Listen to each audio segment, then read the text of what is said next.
Yeah, Craig and I were listening to Machina on the way over here, so... You don't even want to know what he was saying. Greg is full of hot takes. I mean, we all got the same basic hot take. You emailed all of us right after we sent you your rankings telling us we're full of shit, right, Greg? Yes. Okay. All of you got the exact same response from me. I assume.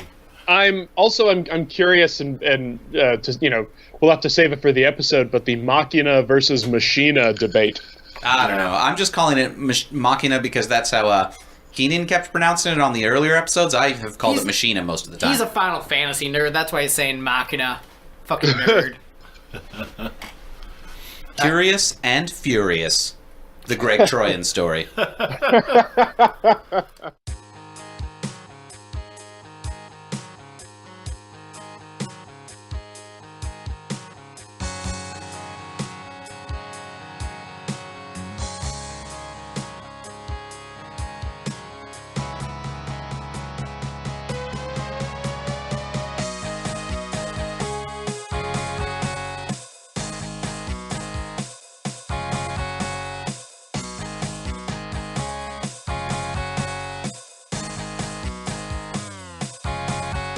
Hi, everybody. I'm Steve. I'm the bassist from Lipstick. Hi, I'm Greg. I'm the lead singer from Lipstick. And today we're here to be made angry by Greg as we talk about Machina, the Machines of God. Yes, I'm the villain of this episode. Who'd have thought Greg, villain of a Smashing Pumpkins episode? Today, we're talking about the worst Smashing Pumpkins album since Gish, Unbelievable. Machina. And Already. Anyone got a chair? I'm gonna chuck it at the chicken chaser. An album that was originally a double album that really should have been cut down to an EP of 4 or 5 songs. This dick right here. Just, You lose!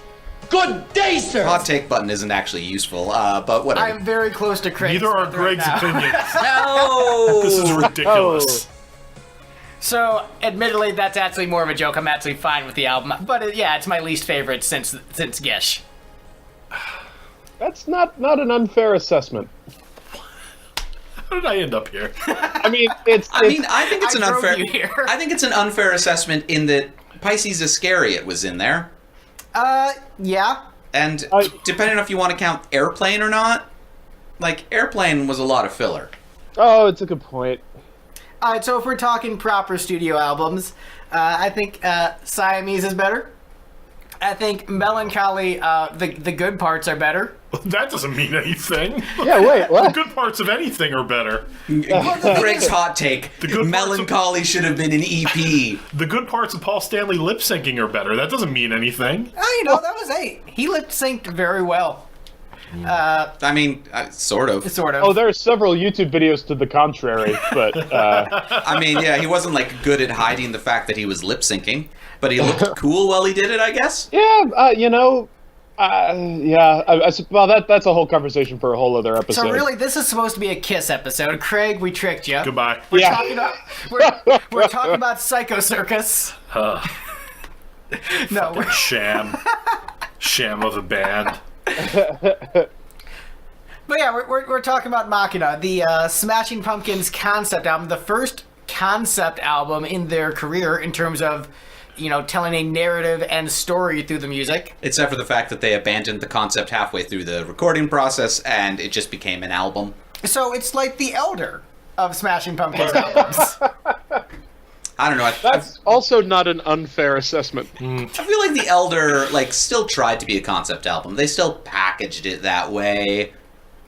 But Well, look, we all know that Kiss is a better band than the Pumpkins, but let's talk about this album. Jesus Christ. So yeah, as is the usual format of the show, we go around the panel, talk about our history with the band and the subject. My good buddy Craig, who I'm patting on the back. Yeah. Why don't you go first? We got you live in the studio. Well, first of all, thank you for allowing me into your space here. I don't know how this is going to end up. Pumpkins fan since 93 or 94. It was the Pumpkins that made me get online and find out all the B-sides and releases that they had to offer. Big collector of Pumpkin stuff. And I have no problem saying that this is my favorite Pumpkins album. Whoa. Interesting. Yep. I'm sorry, not only is it my favorite, it is the best one. Thank you. Oh, It's gonna be old Hot Take Craig today. That's right. That's right. I know the room I'm in. I need to keep up. So Gavin, how about you? What's your history with the Pumpkins and this album in particular? The least best Pumpkins album other than Gish. Okay. right. Well, so That's a new- I Anyone got got a into chair? Sorry. I'm gonna chuck it at the chicken chaser. I got into the Pumpkins in about 2001 or 2. And thanks to my buddy Josh, who burned me a mix of just various Pumpkin stuff from all over the main albums. At that point, neither he or I had any rare tracks or anything like that. But so my knowledge of Pumpkins albums as actual albums came a little later, especially with like Machina. That was the second to last of the Golden Era albums that I got, with Adore being the last one that I got. And this is an album that I have. There are parts of it that I am totally in love with, and then there are parts of it where it's a little Billy gets a little Billy on this one, and It's a little Billy. All right. it's but it's okay. I get it. I heard Ziggy Stardust too. That's a great album. Ah. So we can't really, blame Billy. But I this one is not one I put on often, in its entirety. All right, let's shift things over to Steve. All right. Well, I suppose it's been a while since we've done a Pumpkins episode, but I love the Pumpkins. They're one of my top bands. That's why we're doing this particular band in this podcast, to complement Kiss. I discovered them right around the end of the Siamese Dream cycle, I believe.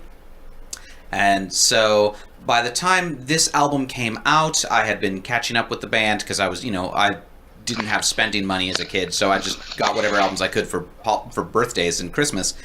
And by the time this one came out, I was listening to my dad's copies of all of the rest of the discography, except for, I think, Pisces. I got that one later. Basically on repeat. And then my older brother graciously bought me a copy of this for my birthday, and I proceeded to listen to it on repeat. That's a much better birthday present than what he did the last time I saw him. Right. That year he bought me a copy of this album. 2 years ago he smashed a guitar. This is potato. Yeah, I very much enjoy this album. I've listened to it a bajillion times. I think I vaguely knew that it was an abandoned concept record at some point, but I didn't really care. I just thought it was a great album that I enjoyed listening to by one of my favorite bands. And now we're going to hear Greg gripe about it like a terrible by the way, person. You're correct. Right. I have a draw for that. Can I get an amen? So, my history with the Pumpkins. Discovered them when I was a wee lad in the 90s and thought they were terrible and wanted nothing to do with them. Then in high school, my friends all insisted that I listen to them, and I still thought they were terrible and wanted nothing to do with them. And then I heard the Tinted Windows side project with James Iha, and I thought, oh, this guy can actually play good music. I should maybe go back and check out the Pumpkins sometime, and then didn't. and then years later, Steve said, Greg, listen to Melancholy and the Infinite Sadness. It's like this big self-indulgent double album. You'll love it. And I'm like, yeah, this is pretty good. And then just kind of forgot about them. And then we started listening to them for the podcast and hated the first record. And then really liked pretty much every album since that.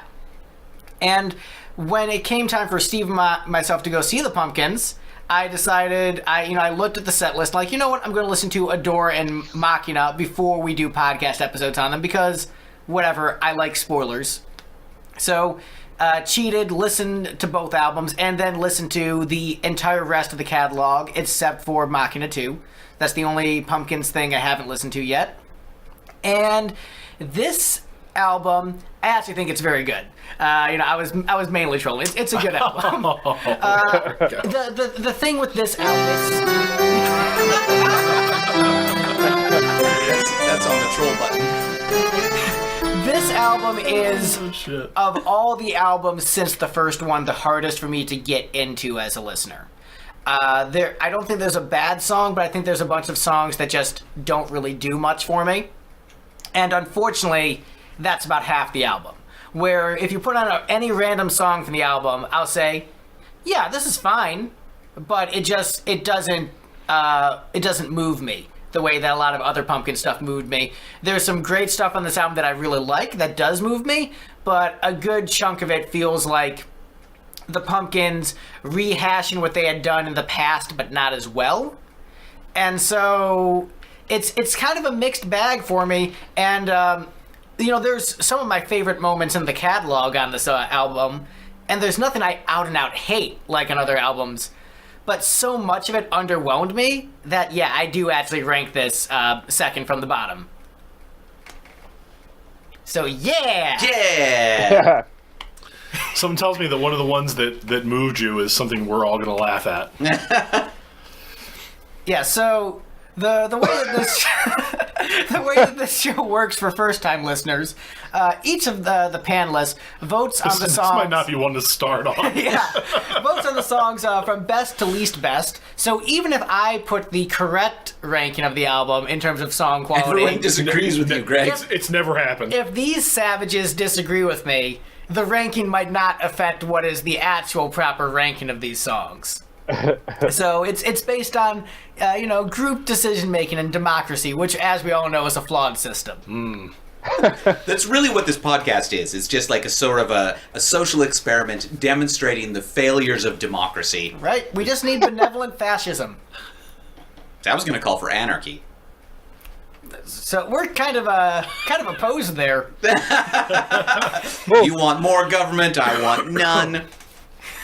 We'll compromise with some government. Perhaps the people get to vote for. Shit. God damn it. So coming in incorrectly as the least best song on this album, according to the panel, we have The Sacred and the Profane. It's one of the best songs on the album. This is one of the good songs, and I'm leaning towards, there's two main tiers. There's great, and then there's meh. This is on the great side. Greg put this basically right in the middle. In fact, almost exactly in the middle. And everybody else put it in the bottom three. Pretty good. Yeah. Greg, how can you say that? So this kind of reminds me of that one Genesis album with Ray Wilson, which I did, Calling All Stations. Oh, of course you fucking like Calling All Stations. God damn it, Greg. So I'm like, yeah, I could see like Ray Wilson singing this. So because it has that late 90s Genesis vibe to it, and like, yeah, I can dance to this. I could see this like being at a club. Gavin, you were the angriest at this song. Please tell Greg why he's wrong. Greg, this song is I would wager one of the most boring things that Billy Corgan has written. There's other stuff on the same album that falls into that category, sir. Oh, Nope. Not more than this, because this is bland 90s. Like it's no. The one thing though that this song does have in its favor is Billy admits to a certain weirdness. Well, no, he doesn't admit to it. Sorry, but he boasts about the prettiness of his nipples in this song. Wait, does he? Give me sight, barren breast, pure snow and happiness. Huh. So See? you And you rated said they that weren't low gonna just come up. because of Billy's nips? No, because he lied about how fucking foolish his little milk duds are. Just all the blowback he got after that last one. Yeah. Well, it's called The Sacred and the Profane. Perhaps the profane in the song are his nipples, and maybe the sacred are Darcy's? Oh, could be. All right. So now, doesn't the song, rise in the rankings, pun intended? No, not at all.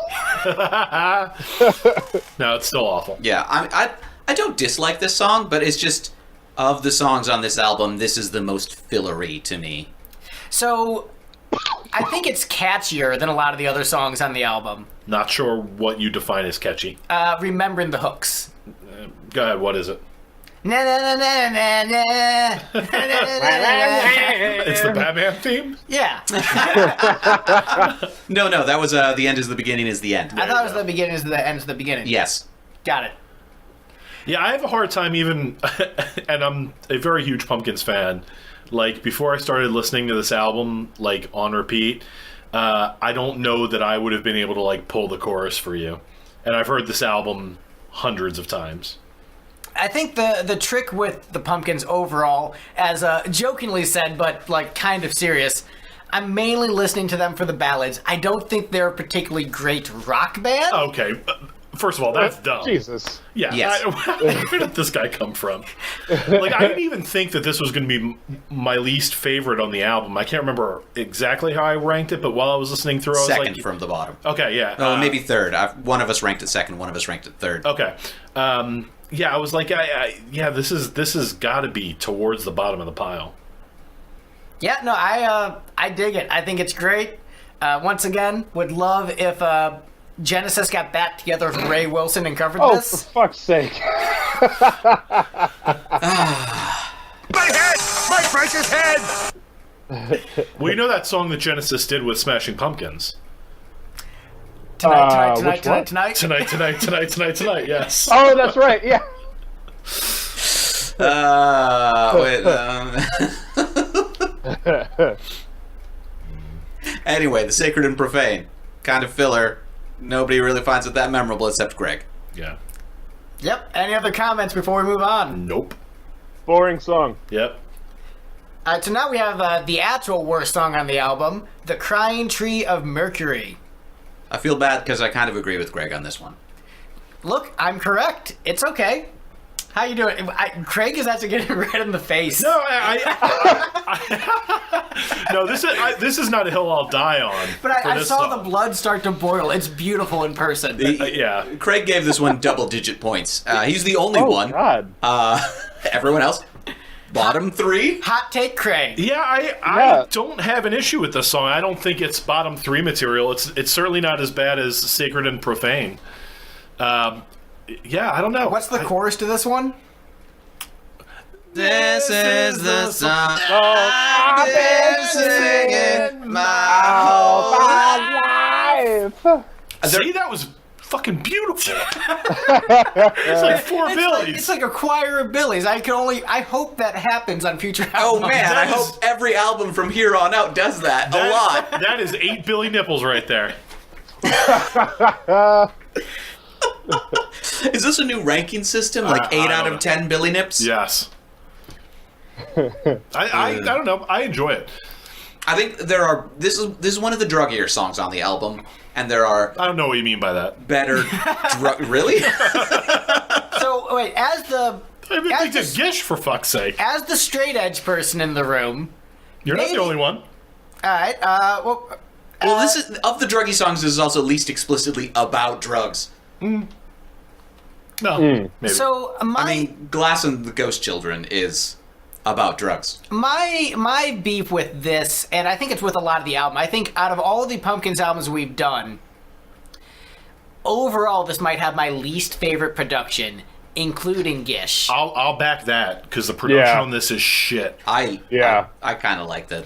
I get that it's supposed to be like Snakemouth, where it's intentionally sounding shitty. That is Like what? No. I get that. Like it's like, oh, we're gonna make it abrasive because that's edgy, but it sounds shitty. I'll tell you what, it's hard to listen to on an airplane because I listened to it a few times on the way here, and it is tough to make out, boy, because it's just so much like on top of everything. Yeah, it's and the thing is, I get why they would choose to do that for the artistic statement, but it's just not as enjoyable to listen to. No, I agree. And so I think a lot of these songs, Shine above the production. yes, I would say absolutely. And I think that might be one of the reasons why this was so hard for me to get into in comparison to other Pumpkins albums, because I'm digging past this, hotter than hell shit production. Let's calm down. Whoa. Nothing is that Whoa. bad. No, I'm Hotter kidding. Than Hell is a great sounding album. All right, now people say I have hot takes. Yeah, that's You're- the most you're ridiculous fucking take. nuts. How is that a hot take? How is that a hot take? Have you heard the takes on that album? Have My you heard favorite sound is. Yeah. Drums were literally played on cardboard boxes. The bass tone at the beginning of All the Way. Yes, we acknowledged that as actually being good on the show. Oh, did you? Okay, good. Yes. But And Strange Way sounds good. The rest of the album sounds like shit. Yeah. Parasite. All right, Parasite. It's Going Blind. No, No, Going Blind sounds Blind like is- shit yeah, on it's the album. sludge. No, Coming no. Home. I mean, it works for Going Blind, but for Coming Home, it does not. Coming Home sounds horrific. Well, Coming Home didn't work until Unplugged. Agreed. Yes. All right, but back to the Pumpkins. Yeah. Give me off Kiss. I'm on a Kiss moratorium. Let's kill the Kiss Right. bullshit. So if there were any song that were going to be stricken from this album, in my opinion, it would be this the one. Sacred and Profane.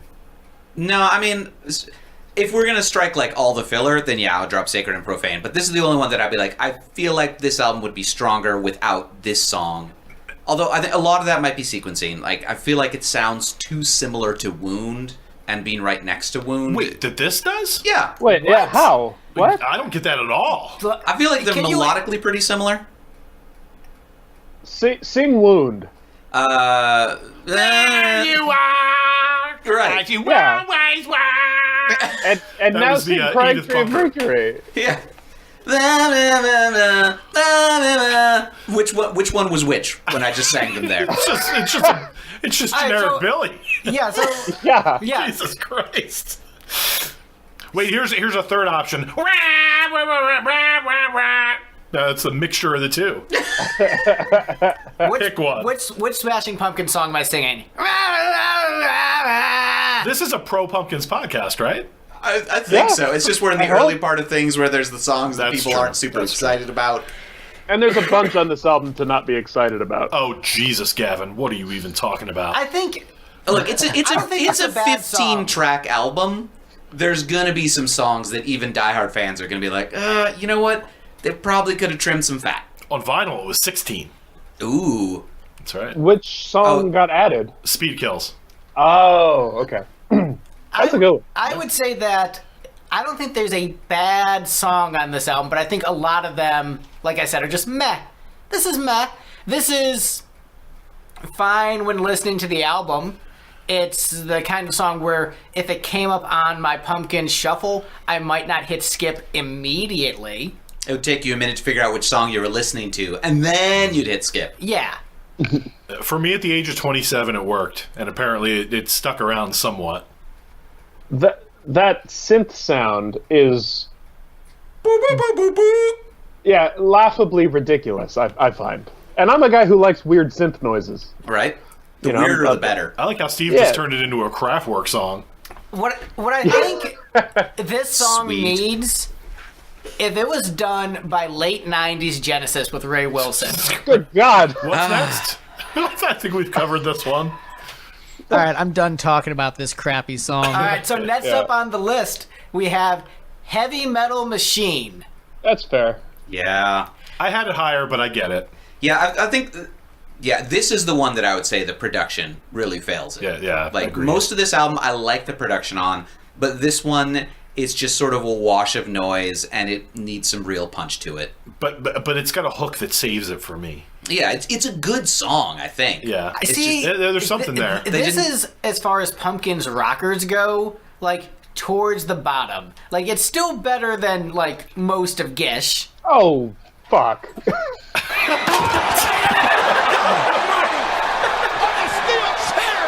You're gonna burn that thing out.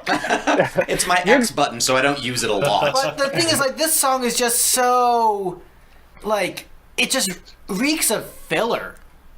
Like, this is Which, just... it's not supposed to be. This is really supposed to be, from what I gather, like the emotional climax of the album in a lot of ways. But Right, it's but hard it's to just write like a heartfelt lyric around Heavy Metal Machine. Like, you know, it's gonna fail no matter what he does. And look, I mean, who is it? Not Von Canto, the band that is Von Canto but with instruments. Manowar?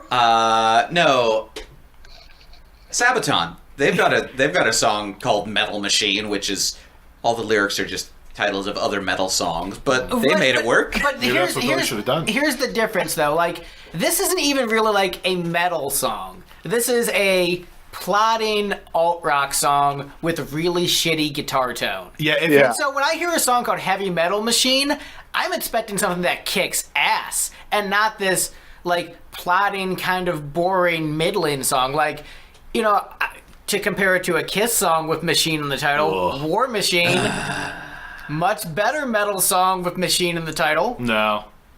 War Machine is twice the song Heavy Metal Machine is. No. Yeah. Like, the thing is, And yet half the song Iron Man is. Well, fair. Yeah, I'll give you that. It's fine. But what I'm saying is, I'm We're hitting expecting all the medals. I'm expecting some gold a wrap? really There great you go. metal epic, or like at least something that kicks ass with a title like Heavy Metal Machine. And instead, I'm getting one of the more bland Billy Rock songs in the catalog. Yeah, if you're going by the verse, I'm not going to argue with you. If the only thing that saves this song for me is the hook. I don't know if you call it the chorus. I would call it a chorus. It's metal No, I'm going for Let me Oh, that one. rock and roll. I like all the melodies, all the vocal melodies in the song. Yeah, but it's so plodding. Yeah. It's rock and roll. if this was like, 20% faster, as is often Steve's criticism of music that I like. Yeah. This song is like if you took the lyrics for Here Is No Why and kind of beat it over the head with a crowbar for a while. And made the song have less good riffs than Here Is No Why. Yeah, entirely. Yeah. I mean, musically, I don't think they're very similar, but I think lyrically, they're close in theme. But I don't know. It's my problem with this song is similar to my problem with a lot of Machina, which is that Billy's kind of rock and roll martyr character gets old quick.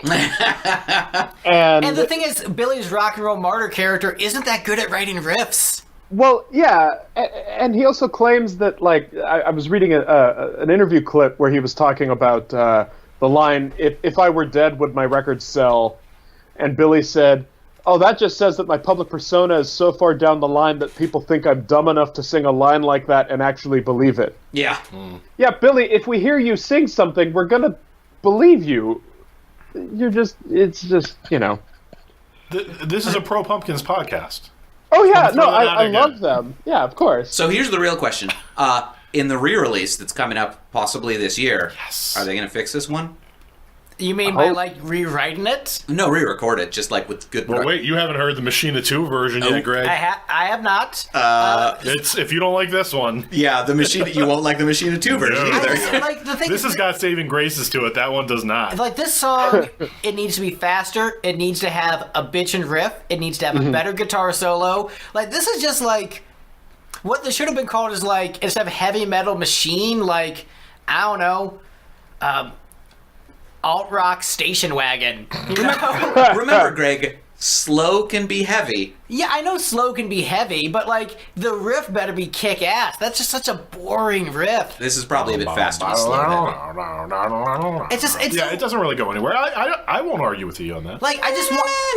You have a song called Heavy Metal Machine. It should be one of the best songs on the album, and instead it's just this meh. Yeah, Yeah, heavy metal machine.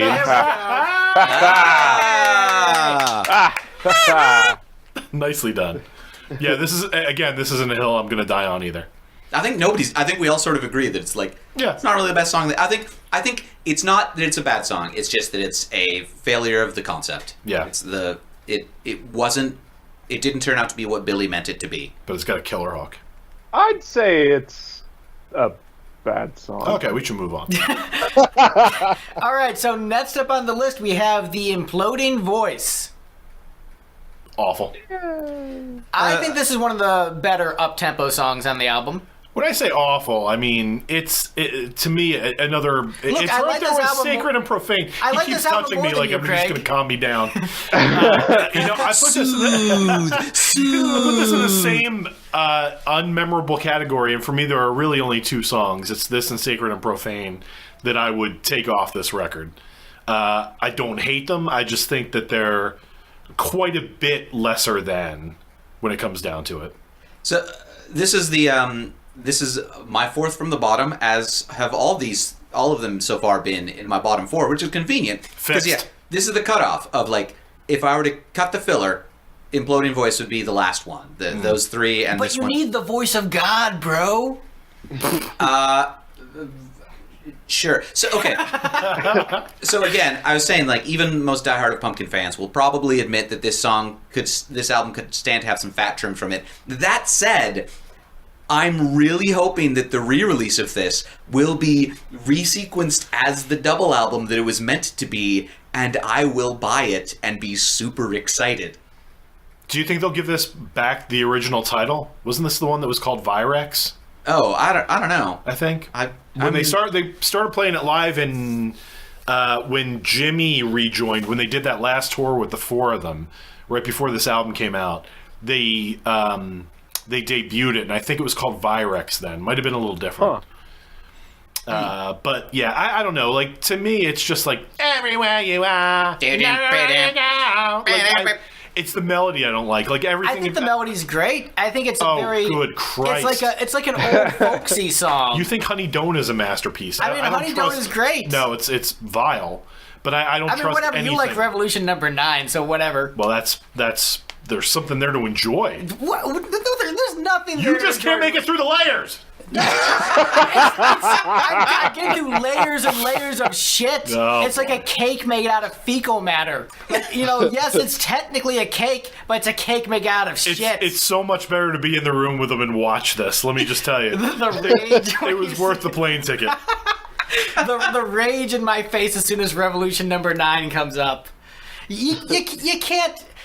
You know what, listeners at home, we're going to be doing a Patreon soon. We'll get video. You can watch me get angry every time. Oh yeah, people. I talk about Revolution Wow, I Number 9. can't think of a better way to spend $20. For $1 a month, you can see me get upset every time someone says something nice about Revolution Number 9. I'll be happy to supply. Yeah, that song's boring. I'd call it filler. Yeah, filler. They've got better songs. They've certainly got worse songs, but I mean, they have much better B-sides. Well, see, I just... Look, so remember how on one of the podcasts someone said Greg probably thinks Mary Had a Little Lamb is a good song? The McCartney version's great. Yes. But this kind of reminds me of like Mary Had a Little Lamb in terms of it being like a very simple, folksy, major key kind of melody. And I dig it. I dig that he's like going for something that simple and kind of charming. Everywhere you are, Mary had a lamb, and everywhere you go, it's sure to follow. It almost scans. Yeah, almost. Mary's got her problems. Mary's not a stupid girl. Mary's got something. I'm saying that there's melodic similarities. And I appreciate that. I like the simple children's songs. It's very interesting to hear that kind of melody in a rock context. And it was a refreshing change of pace on the album. It still leans a little bit more towards the meh than the good. Yeah. But it's like right on the fence. Machina. Yeah. But I'm saying if I'm in the right mood, I could jam to this along with Mary Had a Little Lamb. I was feeling rather favorable towards this song. I mean, ranked it the highest. Not that favorable. I put it. It was my 9th from the bottom. Or sorry, not my 9th from the bottom. I had it at number 9. Number 9, Greg. Number 9? You're gonna set number 9? Oh no! But it's. I feel like it's got enough brightness. I don't know. It's inoffensive. Yeah. Yeah. And that vocal effect on the bridge where it makes Billy sound like a cat in heat is strange. Is that your love must always be true? I think he's talking about the I have to look up the lyrics. I don't know what they are. Atom bomb on the shelf. That's one. Phase unwound by yourself. Right there. Atom bomb on the shelf. Pause of light. Pulse of life. New face dawns. I had no idea that's what those lyrics were. Neither did I. In fact, I can't even pull that part. It's when he starts having I think it's a phaser on his voice. Probably where he said the word phase and said, guys, let's put a phaser on it. It makes Phase it funny to unwound. imagine it's a duet between him and his nips. Oh. Makes sense. His nips are out of phase. Yeah. If anybody's are. So now would be a good time to talk about the concept for the album. So how do you guys feel this succeeds as a concept album? It About as doesn't, well because as the The concept Elder? was abandoned. Nobody knows what the concept is. Even Billy doesn't actually know what order it's supposed to go in. Did you ever see that that list where he writes out all the songs and what each one is like signifies? Yeah, the flowchart that doesn't make any sense. Yeah. Yeah. It's like the Zelda timeline, but with a Pumpkins album. Yeah, so maybe we need a coffee table book to work it out. There's a guy that put together. Oh, geez, I can't remember the name. Lost albums or something like Yeah, that? it was like he does this with albums that didn't see the light of day, and he took this and Machina 2 and tried to like rebuild it, and it's really good. It's a good listen. Sonic Love Noise, I think, is his handle. Oh, I think that's a different one. I read one that did a write-up of it, and I liked the write-up, but it was sort of an unlistenable experience just because swinging back and forth between unmastered Machina 2. Oh, this guy actually did a download. He mastered them to be somewhat similar, and he whoa. also took the Machina tracks from a promo that was either unmastered or less limited, and it sounds a little better. And one of the songs has got an intro that didn't end up on the commercial release. Unfortunately, I think it's sacred and profane. Great song. It doesn't help it. So would everyone say it fails as a concept album in this form? Oh, yeah. In this form? Yeah, I would say it wasn't released as. By the time it hit the market, it wasn't a concept album. So you're saying this? So as we're listening to it right now, this is not a concept album. No. It started off as a concept album, got abandoned, just became an album. Yeah. Is the concept interesting? The concept is the wall with a science fiction trapping. So yeah, I like the wall. The Wall meets the Matrix. Yeah, that's a good way to put it. Because, like, did you not as see good any as of the either. cartoons? The Glass and the Machines of God cartoons? I have not seen any of those. Oh God, I forgot about those. Yeah. There's a few on YouTube, and they're incomprehensible, weird, eh. Yeah, I mean, I've read, the liner notes and whatever's been out there, and I've gotten absolutely nothing out of this. Yeah, I would say as a guy who really likes concept albums, I'm going to be comparing this to the greats, Strap in. From the Inside by Alice Cooper, Yes. Brutal Planet by Alice Cooper, Music Yes. from the Elder from Kiss. Yes. All the greats. Anything is possible by Debbie Gibson. Yeah, that too. Thank you. The Lamb Lies Down on Broadway by Genesis. One of the best albums ever created. The Incident by Porcupine Tree, a song cycle. Winners Never Quit by Pedro the Lion. All right, so aside Just from go that real. last one, The entire Defeater discography. yeah, I'll give you that. But Winners Never Quit is a concept album. It's actually really good. I like it a lot. But what I'll say is, I did some diving into the lyrics and watched some YouTube videos, hearing people, explain their theories on the album, and I think it is, an interesting concept that unfortunately wasn't fully realized in this form, and I think that's a bit of a bummer because I like concept albums, but I will say in terms of like the actual narrative, just like. This rock star is kind of angsty. I could picture, like, if it had been fully realized, the one big strike against it is I'm pretty sure Glass is meant to be the hero. Yeah. Like, you listen, again, comparing it to The Wall, comparing it to The Wall, like, the character from The Wall is not the hero. It's a film about a guy who thinks of himself as the hero eventually breaking down and everything being terrible. But I think Machina, the cycle that character was meant to go through was meant to end with, him being, him resolving all the issues in his life and being a beloved rock star again who's okay with everything. Mm-hmm. And it's a little self-indulgent for Billy to be like, I'm the hero of my own story. Yeah, that Glass is definitely him. Yes. I mean, yeah. He doesn't even try to hide it. Like, you watch the cartoon and everybody's like, oh, that's a slightly modified version of the member of the Billy. band. Yeah. Slightly. Very slightly. Glass works out. Yes. So, any other comments on the imploding voice before we move on? Pass. Yeah. Och, 'tis a mighty pottle of I beer. should stop hitting that button because I like this album. Alright, so next up on the list we have Blue Skies Bring Tears.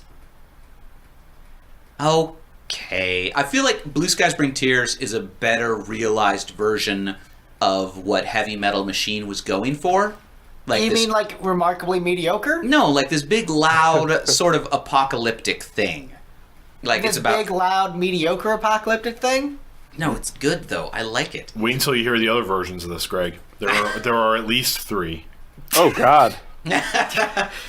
Like, Why? This song is just so... okay. You know what? I think that this song for me was much lower before I heard all the other versions of it. There's one on... Alright, so I've only heard this version. You've only heard this version. There's one on Machina 2, and then there's another one that was on like a bootleg cassette that he gave to a fan and asked them to kind of circulate it around. And I learned to appreciate the song more, I think, hearing those other versions. But if it was just down to the version on this album, I don't know that it would do it for me. It's one that I always liked hearing live, so that might have helped it as well. But if it was down to just the album version, I might be in the same boat as Greg, and I hate saying it. Yes, validation. I never thought I'd say it. You never thought you'd say, I can see how Greg came to this conclusion. You know, speaking of The Wall, you remember the song that Pink Floyd did with Smashing Pumpkins, right? Which one? Goodbye, Blue Skies Bring Tears. That's good. see that, yeah? Also, that sounds like a much better song than this. It's not often you get to do one that shares 2 words. Right. Yeah. You know? And really a lot of the same concept. And Yeah. like, they're both sort of about everybody, including the kids, dying. That's true. You know what I think? Mommy, there's an airplane up in the sky. That leaves me Bring again. tears! Right? Blue skies bring tears. All of our Billy imitations are the worst. Yeah, You need to throw a distortion on that. Yeah, this is gonna be painful. That was pretty good. Oh yeah. That clipped I was just going to a lot. say, you turned around so fast to look at the screen. Bad news, guys. The audio quality might be a little wonky on this episode. Yeah. Yeah. But no, I do like the song a lot. I think this is a better realized version of what Heavy Metal Machine was intending to be, and that is not mediocre, Greg, but that is like loud and dark and apocalyptic and fading into just blistering distortion. Yeah. I appreciate the dark. I think it's just like I you know, once again, I don't listen to Pumpkins for the angst, I listen for the ballads. So this song, it's just it doesn't resonate with me. It's like you're trying to be The Wall, but you're not as good as The Wall. It's like how I'm reading Silmarillion for book club, and I just read a bunch of actual mythology that's way better. So it's like, oh, you're trying to be Norse mythology, but Norse mythology is way cooler. You're trying to be The Wall, but The Wall is way I cooler. don't even know what any of those sentences meant. Well, The Wall is a concept album by Pink Floyd that, you know, this album takes a lot of influence from. Well, walls are what hold your house up. Yes.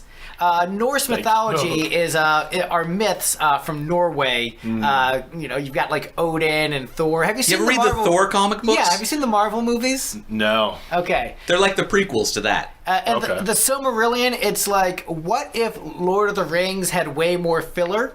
That's what it is. Okay. I know nothing about Lord of the I Rings. feel like the Silmarillion is really like Norse mythology / Christian mythology crossover fan fiction. Right. With a little bit of Peter Chris Empreg thrown in there. Oh, boy. I thought we might be able to make yeah. it through an episode without bringing up Peter Chris Empreg again, but it turns out no. I couldn't even make it through a car ride with Greg without hearing about it.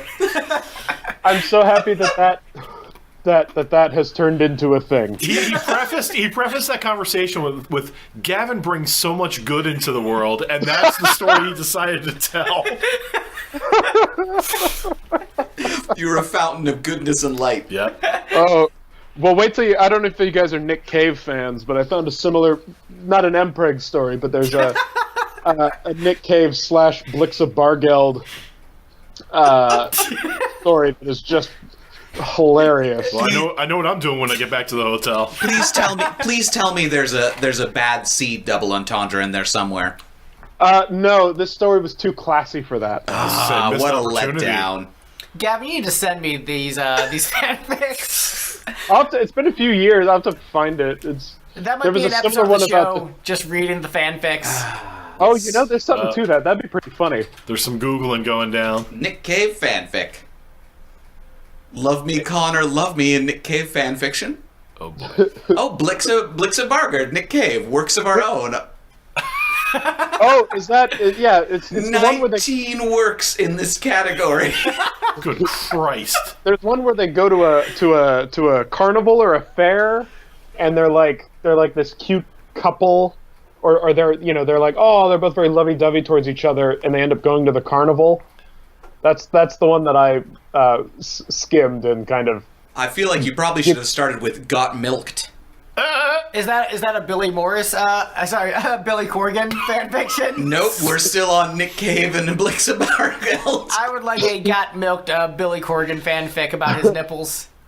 There's got to be some Corgan Eha fanfic out there. 500 words. 239. This work could have adult content. You Could. think? So, you guys ready to move on to the next Oh song? yes. Well, Yeah. I was going to say about Blue Skies Bring Tears that it feels like it's supposed to be like the climax point of the album with Ages of Innocence, then kind of acting like almost like an epilogue kind of thing. Yeah. But to me, Blue Skies Bring Tears does not get anywhere near epic enough to warrant that feeling. Much like The Trial does on The Wall, for instance. Or Now, like. what you're saying, the trial is great, right? Oh yeah. I Okay, love The Trial. good. Okay, good. I imagine I'm saying that where the trial succeeds is where Blue Skies Bring Tears failed, and it's something 100% that correct. I would and blame the Pumpkins 90s has done this on like Why if you blame look in the at 90s? because loudness wars.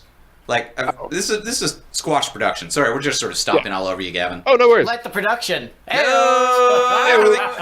louder than everything else.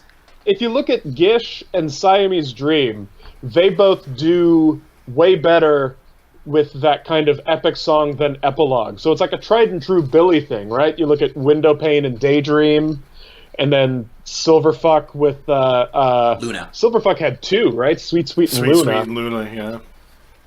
And I feel like this is like that concept, but it got hit over the head with a crowbar, which is a lot of what Machina is. Billy's good things after he kind of hit them with a crowbar. So what's interesting is I like this better as a song than Silverfuck, but Which is wrong. No, he's absolutely right. What? Silverfuck is horrific. But Silverfuck is amazing. Have you ever had to sit through it for 38 minutes in an arena?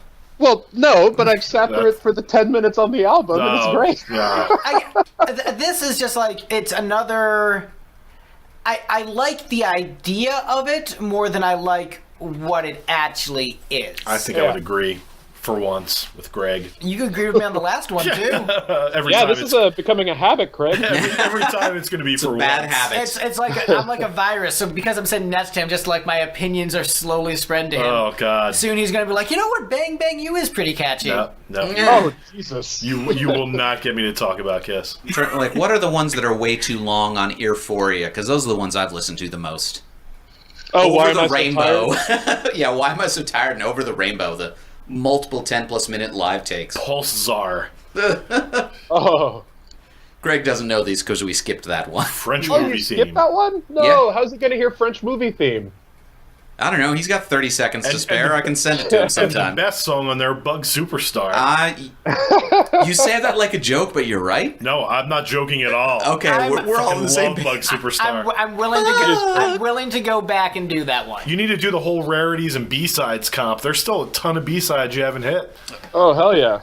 What, Judas O or No, like there was a- the there was- iTunes Rotten version? Apples? The iTunes one that was like 200 tracks or whatever had everything, and it was still Oh. missing stuff. I don't have that one, unfortunately. I don't think it's available anymore. That's why you have me as a friend. All right. So, Send Steve, it over. Piracy. Yep. remember when you complained about JRPG soundtracks being too long? Yes. So this is the payback, but also that means I'm bringing back JRPG soundtracks. No, I'm not. I'm not going to make you listen to 5 hours of Smashing Pumpkins all at once. I will. I'd listen to it though. Don't break it down album by album. Yeah, we can break it down album by album. We'll do discs of the JRPG soundtracks, one disc at a time. This is going to a very dark place. I think we should move on to the next song. Next up on the list, we have one of the absolute best tracks on the album, a standout classic in the Pumpkins catalog, one of the best things they've ever done. We have With Every Light, next on the list. I fucking knew you would say this. Yeah. You should have heard him waxing poetic about this song while we were setting up here.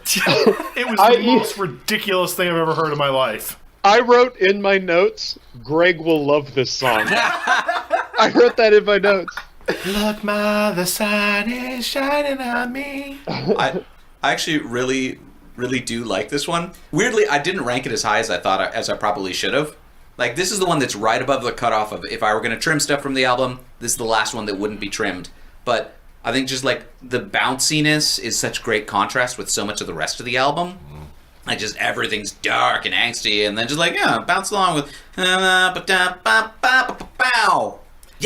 Yes. It would have been better if it was that way. Yeah, this is the kind of song you can imagine, like, Mickey Mouse, like, walking around on a sunny day, whistling, you know. With his nips out. Yeah. Oh, yeah. Because Mickey Mouse, you know, never wears a shirt. Nippy Mouse. Yeah, so... look, I'm into bouncy, happy. I didn't know where that was going. You're Every into- light I found! You're into Steamboat Billy. Yes. Nice. Steamboat William. Nice. Wow. But yeah, this the bounciness works for me. The optimism works for me. You know, I was reading the Genius page on this, and I think Billy said this was one of the most honest songs on the album, and he likes to sing it for vocal warm-ups, is I think what he said about this one. And just like, you know, it's just it's a fun little tune, puts you in a good mood, makes you want to snap your fingers while listening to it, and then remember you got to keep your hands on the wheel. Yeah. And then you remember you have two hands, so you got one hand for snapping, one hand for driving. You're having a great day. Yeah, I don't need this on my Machina. Like, before I started listening to the album again, when I did my preliminary list, this was last. And then it was only when I listened to The Sacred and Profane and The Imploding Voice that I was like, all right, maybe With Every Light isn't that bad. But I don't know. It just does not fit here for me. I need... this is the Revolution 9 of Machina. No, this is... The interview this is, that Greg is talking about, he says that he wants this song played at his funeral. I do remember. Which Yeah. is the most Billy thing. Yeah. Yeah. But you know what? You could have worse songs played at your funeral. I like this one. Yeah, It's- Kiss song. You could have... What, doesn't the Kiss coffin play God Gave Rock and Roll to you if you press the button? And it sounds just like hearing them do it live. It's amazing. Yeah. I feel like if you're pressing the button from within the coffin, then they should probably just let you out. No, there's a button on the Or- outside Oh, that okay. that You may not know this, it doubles as a cooler. it does double as a cooler. Yeah. Dickhead.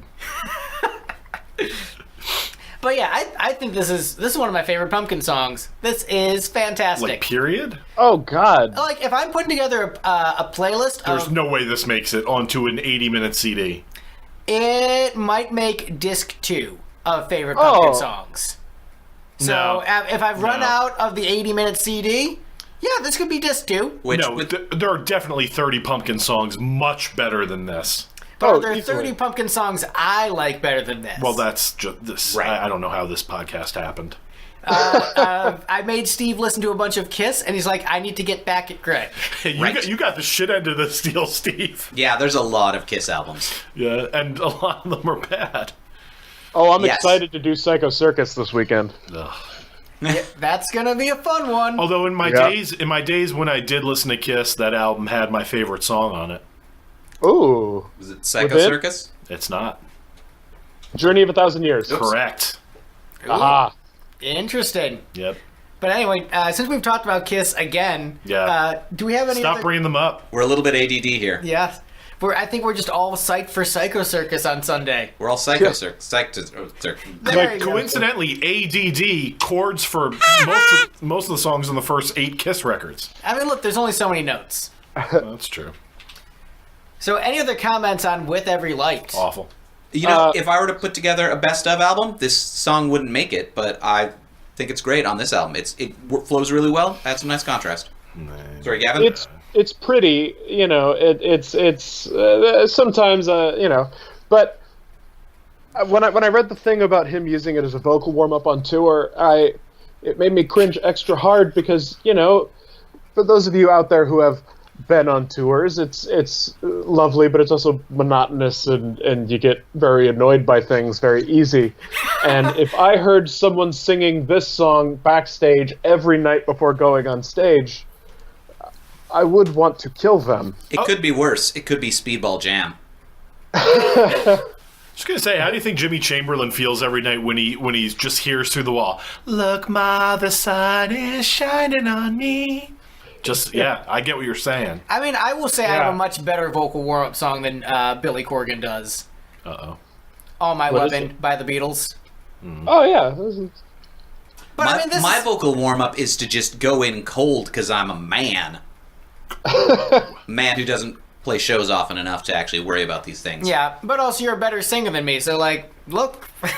Wait, are you the vocalist in this band? Yes, Okay. that's because I'm the more charismatic one. He's better looking than me. Yes. Don't sell yourself short. I'm like I'm 5'4". No.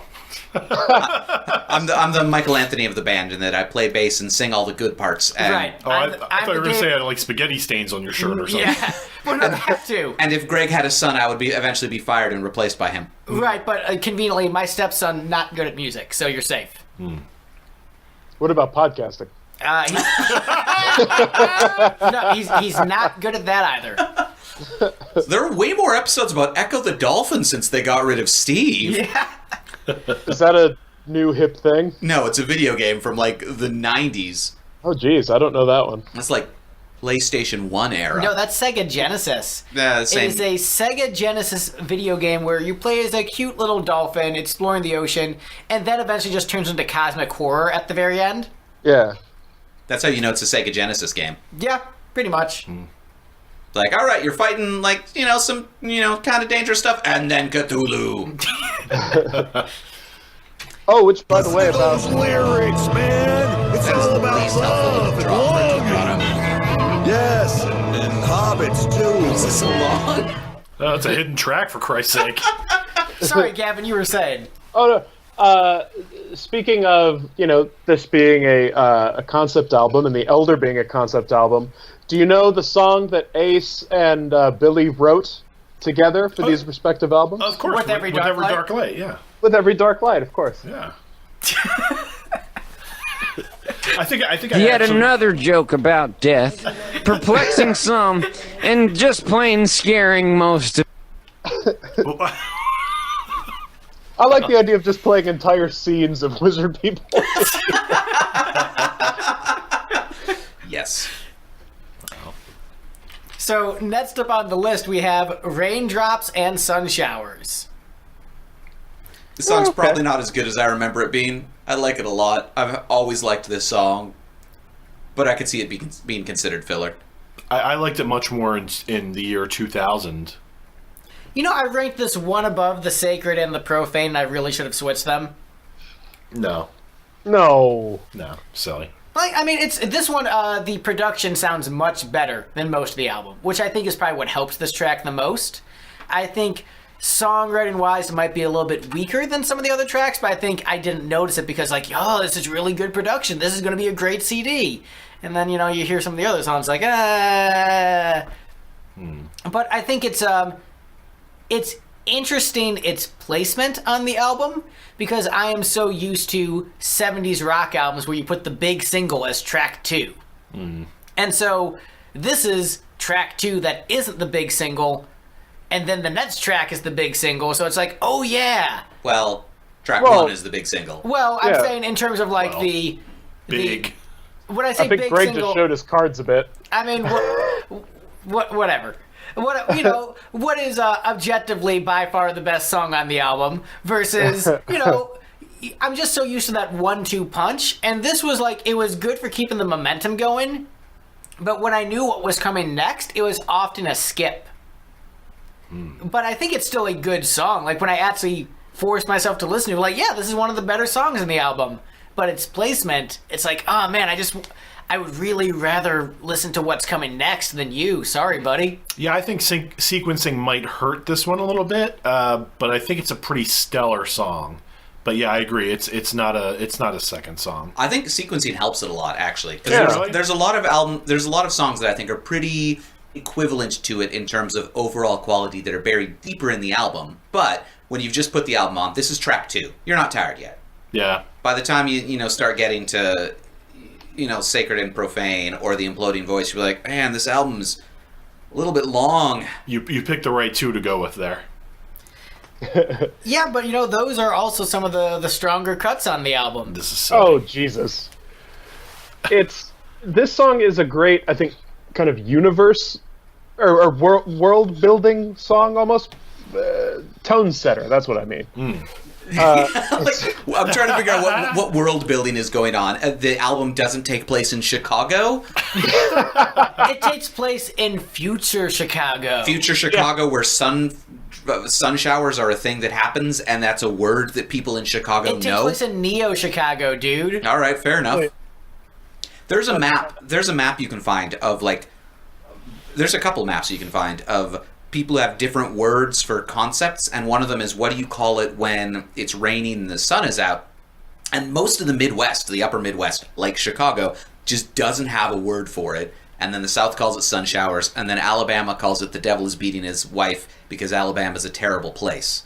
But yeah, Chicagoans don't know the term sun showers. I picked up this album, was like, what the hell's a sun shower? I didn't know Sun Shower either. I thought it was just some Billy Corgan psychedelic nonsense. Right, it sounds like it, but no, yeah, it's a word he just ripped off from the South. I mean, is it It's really not like ripped Tear off Garden by if he's Kaleidoscope. just learning more words? Yeah. I mean, yeah, it is just knowing words. So, I think this is a good song. It's enjoyable to listen to. But that said, I definitely, now that I'm thinking about it, I think I ranked this one too high. Even though I like it, I think I ranked it too high. What number did you have it at? This 7? got 8 points from me. Oh, okay. But I ranked Sacred and Profane and Imploding Voice below it, and I think I just based it on how catchy the song is. And I think it's catchier than those two, but I think I enjoy listening to the other two more. Well, the other two are not as good. Correct. So you made the right call, Greg. I don't know. I'm disagreeing with past Greg. I think past Greg, you're full of shit. He is. Current Greg's also full of shit, but, Right. Yeah. All the Gregs, line them up. and just a long succession of Gregs who are full of shit. Past me, what were you doing? Past me. Future you, what will you be doing? Yeah. I just remember a girl. My biggest memory of this song. I remember a girl I was dating sent me a. I want to say biggest memory. Hey. Fair enough. Strongest memory from the year 2000 was a girl my girlfriend sending me an email saying, "I'm just trying to walk with you between the raindrops," and it gave me a hint that I might be a shitty boyfriend. Were you? Probably. Yeah, I can see that. I like you, but No, trust me, it was a big learning curve to get to where I am, and where I am is not great. Cheers. Cheers. Hey, cheers. Huzzah! All right, so you guys ready to talk about a really shitty song? Well, I have one last question on Raindrops and Sun Showers. Yes. How is the plus sign pronounced? We've all been saying Same way it is on apples and oranges. Okay. And that's what you Yeah. should have done with this. Spelled it funkily. Right. But, so, I guess apples and oranges doesn't appear in that song either, so we just assume that plus sign is pronounced and? I would think. Okay. Good question, though. Billy, fan of the show, write in, correct us on our pronunciation of your song titles. What if, there's a song that comes out later with an equal sign, and then, the sum? Oh, like equals Apples Billy plus Town? oranges equals B-nips? Right, or, like, Equals B-nips. Billy Town? Ridiculous. you know what it could just say? Equals banana tree. It would solve both of them. That's a lyric I don't want to hear him sing. Banana tree. Just too many of the same vowel and Banana the tree. crying banana tree of Mercury. I assume that if Billy Corgan is singing about bananas, then he is probably covering Hollaback Girl. This shit is bananas. Coincidentally, that was very close to the original. Yeah. I don't think I've ever actually listened to that song all the way through. Every once in a while, I'll be like, "Oh, it's got that shit is bananas part. I should listen to it." And I got about a verse in and be like, "Oh, I hate this song," and turn it off. No Doubt was my favorite band for many years, and then her solo career ruined everything I loved about her and the band. Was that solo or was that No, that was Oh, solo. that was solo, yeah. Yeah, it was solo and it was horrific. It was Love Angel Music Baby, right? Wasn't that the album? Correct. Followed by The Sweet Escape. Love Angel Music Baby? Yeah, Lamb. What did Yeah, she, Lamb. That's where her Lamb clothing line came from. Love Angel Music Baby. It wasn't just be like, I'm just going to name my album like a Red Hot Chili Peppers thing. Nope. Oh, of course not. Ram some words together. Yeah, oh man. She's so intolerable. No, so yeah, no doubt Red Hot Chili Peppers, not a fan of either. Speaking of things I'm not a fan of, next up on the list we have Glass and the Ghost Children. Wait, what number are we at? We're right in the middle now. This is Oh, like, that's this is too like number low. 7. Yes, this should be much, much higher. Yeah, I I mean- ranked this second from the bottom. Yeah, all You of us ranked are at double Fucking digits asshole. except for No Greg. way, you dick. Greg. Look, come on, let's be honest. Is anyone surprised at where Greg ranked I'm this? gonna go to the No, but- red and not even be sad about it. Look, like Craig started to get up and looked angry. This is so much better live. in I'm person. lunged forward in my seat. I'm trying to get away from him. Greg, aren't you glad you have a non-folding chair so it's way harder for him to like smack you? Right? Oh, trust me, I'll pick up a desk chair. No, this song is. Oh, I only wish you could have been at one of the shows on this tour when they fucking opened with it. You know what? I'm okay with that. So much of this, out of the way. I can show up 10 minutes late and still get a great show. No, Yeah. this is a goddamn epic. This Yes. is a masterpiece. Da-na-na-na-na-na. Oh, come on. All right, so so much of this album is a life support system for this song. Yes. So here's the thing. I This don't is know really, what that means. I don't either, but I like it. He's saying that most of this album, or a good chunk of it, is filler, justifying a vague concept album. But this is the concept coming to fruition in a way that is appealing and engaging as a listener. Is that what It you're sounds saying? like you love the song, Greg. No, that's my interpretation of your analysis. And that's correct, yes. My analysis of this song is that it should be 3 separate tracks, and the first track isn't very good. The first, Whoa, So hang wait, on. is the second track just like the tape recorder part? yes. So the I first, mean, I assume is as what that part is called, or yeah. like so So- you got 5 words. How are you dividing these track titles up, Greg? Well, no, I'm saying that I would just give it different names. So, like, one of them would be shitty, boring song that doesn't go anywhere and has no hooks. I That's feel the Oh my first god. part. Oh I my feel god. like even Billy wouldn't name a song that. All right, so that'd be the first track. Second part would be He'd spell shitty wrong though. Here's my therapy sessions, but like we tweet them in the studio so they sound creepy. And then part 3 would be like, Cherry Cola. part 3 would be the like, hey, I really like David Bowie. Here's me singing about spiders. What? And so that would be your 3 No, songs. David Bowie had the trademark on spiders, for Christ's sake. You realize spiders means drugs, right? Yes. Okay. Wait, what? Like, this whole song's about drugs. Nah. Yeah. So I don't believe it. The first part is very Incredible. plotting, boring, not very No. hooky. That No. drum intro is fucking heaven. Sure. Blum, blum, blum. Blum, blum, blum, blum, blum. If by heaven you mean a song that was rightfully cut from The Elder because it wasn't that great, sure. Oh, hot take Troy and at it again. Actually, Hot Dick Troy. heaven is much better. Heaven is much better than this track. No. Oh. All right, so yeah, Nothing Kiss did is better than this track. Let's get that out of the way. Crazy Crazy Nights better than No. this track. No. Oh. Not in any universe. I might agree with Greg on that one. Oh dear God. I mean, this is a great song, but Crazy Crazy Nights is probably overall the best Kiss song. Yeah, I think so. Yeah. All right. Anyway, Glass and the Oh Ghost. my God. Glass and the Ghost Children is a great song, though. It's like this long, drawn-out, druggy adventure. I love it. Gavin, why don't you and I get together for like when these podcasts air, we can just do commentary like over the podcast, and again, just reiterate how full of shit both these guys And are. then we'll I really comment thought on it was your just commentary. Greg. I'm into it. There you Craig. go. I Let's like do where it. this is going. Podception. Yeah. Kind of. Just keep doing this back and forth and forever. Look, Crazy Crazy Nights is a great song. This is also a great song. This is not the strongest Smashing Pumpkins song. Crazy Crazy Nights is the strongest Kiss song. This would make the top 30 to go on a best of, though. I go that far. No, it wouldn't. I'll tell you why. In fact, I think I told you on an episode before.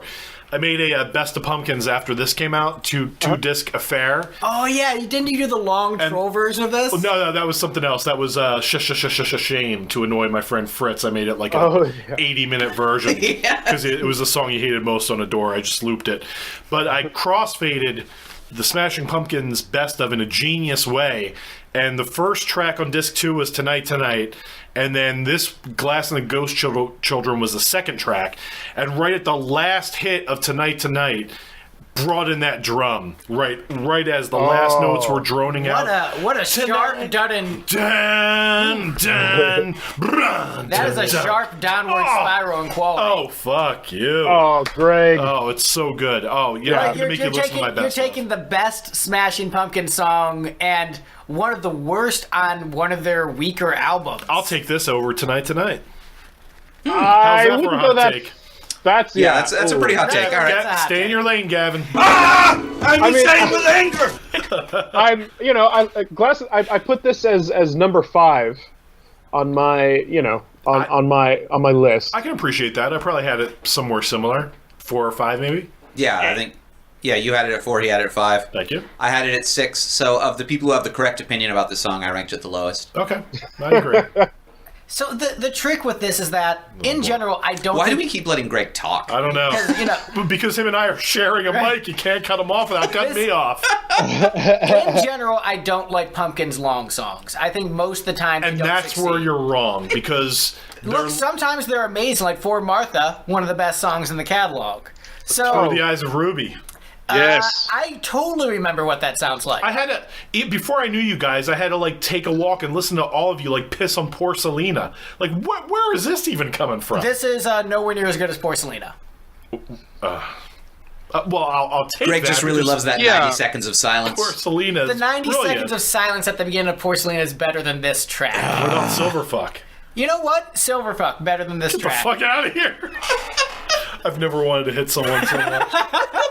It just the look on his face. He just knows. He knows what he's doing. He looked me in the eye and said that. Fucking prick. To be fair, I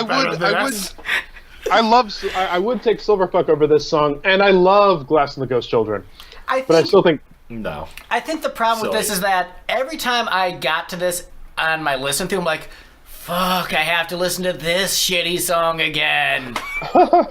And That really doesn't defend your opinion. No, I'm just saying, like, it's too long, and it would be, if it was 3 separate tracks, it would be, I might rank the second and third parts much higher, but because I have to get through that first boring plotting bit No, that's part of the song. with this awful production that just makes it sound like white noise. I'm like, I can't wait for the car ride back. It just, it didn't do it for me. But the second bit, the therapy bit, I thought that was really cool, and I thought the bit at the end was cool. It's just because I'm judging it as a complete listening experience. The first part of it turns me off so much where I don't want to listen to it, despite there being some stuff in there I like quite a bit. I feel the second part would have worked better if he didn't already pull that move when the airplane flies high. Yeah, but Because he did that spoken word cassette recorder rewind bit on that. Spaced, right? On Pisces? No. I'm talking about the beginning of the airplane. that was also better than this song. I'm thinking of the beginning of the airplane flies high. Oh! It requires Also an much ability better. to judge distance. Also much better. That's right. It's a great song. Yeah, Aeroplane Flies High is a great Like, song. that's one of the Pumpkins' long songs that I liked from the get-go. And that's more plotting than this. Yeah, but it's got more bitchin' riffs. And it hardly, I mean, I love it, but it hardly goes anywhere compared to Glass and the Ghost Well, see, Children. this song... Oh, yeah. Thank you, Gavin. So the thing is, You're back on my good list. Airplane Flies High is good the entire time. This goes to a cool place, but it takes a while to get there. Oh, I'm sorry that we enjoy a good journey, Greg. I enjoy a good journey too, but I don't like a boring journey. Like, I don't like, oh, look, we're still in the Shire. I'm getting ready to move one of these curtains between me and him. Can we get out of the Shire already, please? The Shire is the entire point of that story. Actually, no, the Shire is the best part of it. The Shire is the best part Shire. of those books. By a wide margin. Where's that It's About Hobbits drop when I need it? I don't know. Let's see. RNG, let's see if we're lucky. That'll Close enough do. for rock and roll. Close enough for Yeah, nicely done. But yeah, Glass and the Ghost Children, piece of shit. Any other comments before we move on? You're insane. No, this Glass and the Ghost Children is maybe he's just like this entirely insane creature. Sorry. in an album where Billy Corgan where I feel that Billy kind of let the overblown, self-indulgent pretentiousness kind of bite him in the ass. Glass and the Ghost Children is loaded with that, but it works and it's glorious and it's amazing. If he could have kept the artistic high that he hit on Glass and the Ghost Children through the rest of the album, Artistic high, huh? Hello. I would understand this being people's favorite Pumpkins album, but I think that this is a look at an album that could have been but wasn't. I agree with like every other sentence you say during this podcast. I don't understand it. Sometimes I think you're on a good track, and then all of a sudden, like the last sentence will hit, and it's just like a kick in the balls. I don't even know what's going on here. I agree with you though, with everything except this being the best Pumpkins album. Okay. Well, all right. Yeah, so let's move on to a much better song. Oh boy. Next on the list we have This Time. Oh, really? I mean, it's upper half. So, are you disagreeing with it being upper half? I'm Oh, disagreeing yeah, you with are. it better than being Glass and the Ghost. Disagreeing with it beating Glass and the Ghost Children. Better hooks? I mean, it's a masterpiece. Yeah, like, It's emotional, crazy emotional. yeah, this is one of the most beautiful songs ever written. Craig, you and I gave this the exact same number of points. We're on the same team. Fist bump, bro. Oh, Yeah, I had to double check my notes. This is first one of positive touch. this is one of several songs on this album that my notes just consist of the word melodrama, which I love. Yeah. That's one of the things that I truly love about this album and some of Billy's best songwriting is he's got that whole angst thing, and it's oftentimes unguided and incoherent. But when he does a really good job of focusing it, it's just this melodramatic, over-the-top thing where like everything is a matter of life and death. Yeah, and it's, you know what, it works really well for me because I'm feeling emotion from this track. It sucks me in. Because it's the band ending. You know, it's all about his band ending. That's But you can interpret it in so many ways where you're like, it's about the band end, but you can also interpret it about just like any kind of relationship crumbling. I'm sorry, it's about Glass's band. Right. Oh, yeah. Right. Children. Right. But what I'm saying is like, Because he if didn't you- know the Pumpkins were ending Exactly. yet. But if you can remember like a relationship failing, Uh-oh. and then you can like, Too often. right, but, I don't need to. This is a great song that, but I'm saying like it can evoke that emotional response. Like really great works of art can remind you of emotions you felt in your life and can awaken things within you. Yeah. And so, like a lot of these songs took me to very powerful emotional places, and this was one of the ones that succeeded the most with that. And so that's why, it's one of the songs I love most from this album. Mm-hmm. This is a great album. I love this song. Fantastic cut. And that emotion is why this is their best album. Thank you. No, but No. this Also, the relationship the song's about is definitely a professional one. This is definitely about his bandmates doing too many drugs and ruining their lives. Yes, Yeah. but I'm saying you can. There is a little bit of death of the author where you can understand. Like when I listen to it, I don't think about the sadness I have over losing bandmates because most of them were shitheads. I'm glad they're gone. Wow. Wow. That is the hottest take. Yeah. Ooh, Greg talking shit know about any every of the lipstick parties- member. My head! My precious head! And not when I say most of them are shitheads, Backpedaling, Greg. most of the one, you know what, Adam. Is that going to get bleeped? No, he's been talking shit about Adam on this podcast for months. He finally started using his name a couple episodes ago. Yeah, We realized that if he was listening to our podcast to see if we were going to talk shit about him, he probably gave up by now. right. Yeah, well, But what I'm saying is, like, you know, that you can... You watch a movie about a serial killer, you don't necessarily, you know, completely relate with the serial killer. But you can use the serial killer's experience as a metaphor for your life. You're not going to directly relate with Dexter Morgan. But in this, I'm taking it as the falling apart of a relationship rather than just, like, being like, oh, yeah, I remember when my drummer left. I'm so sad. Actually, when Jake left, I got really sad because Jake was a really great guitarist. You know how when you watch a movie about a serial killer, you don't fully relate with the serial killer. What the hell, Greg? That whole paragraph was unraveling, and it was great. That whole paragraph was the Glass and Ghost children of this podcast. Exactly. Well, look, that like, should be the liner notes for It's this just like episode. a bunch of therapy in the middle for no reason, and But you it's know that great. the one movie where the dude is like praying to God and God tells him to kill people, and then, you know, at the end of the movie it's revealed that, you know, he was receiving visions from God and killing child molesters. You know, what would you do in that situation, Steve? You read Job. I don't know what movie you're talking about. I don't Take know. all of Greg's rants from this episode and right dead in the middle, just put them on a cassette and start like rewinding and fast forwarding Yeah. and hitting them at Look, random. If I heard the voice of God telling me to do things, does that make me crazy? If I heard the voice of God telling me to do things, does that make me crazy? That make me crazy? That make me crazy? That make me crazy? That make me crazy? Does that make me crazy? That's a drop. Does that make me crazy? Does that make me crazy? Maybe this is the cause of all the negativity in the world. Of all the negativity in the world.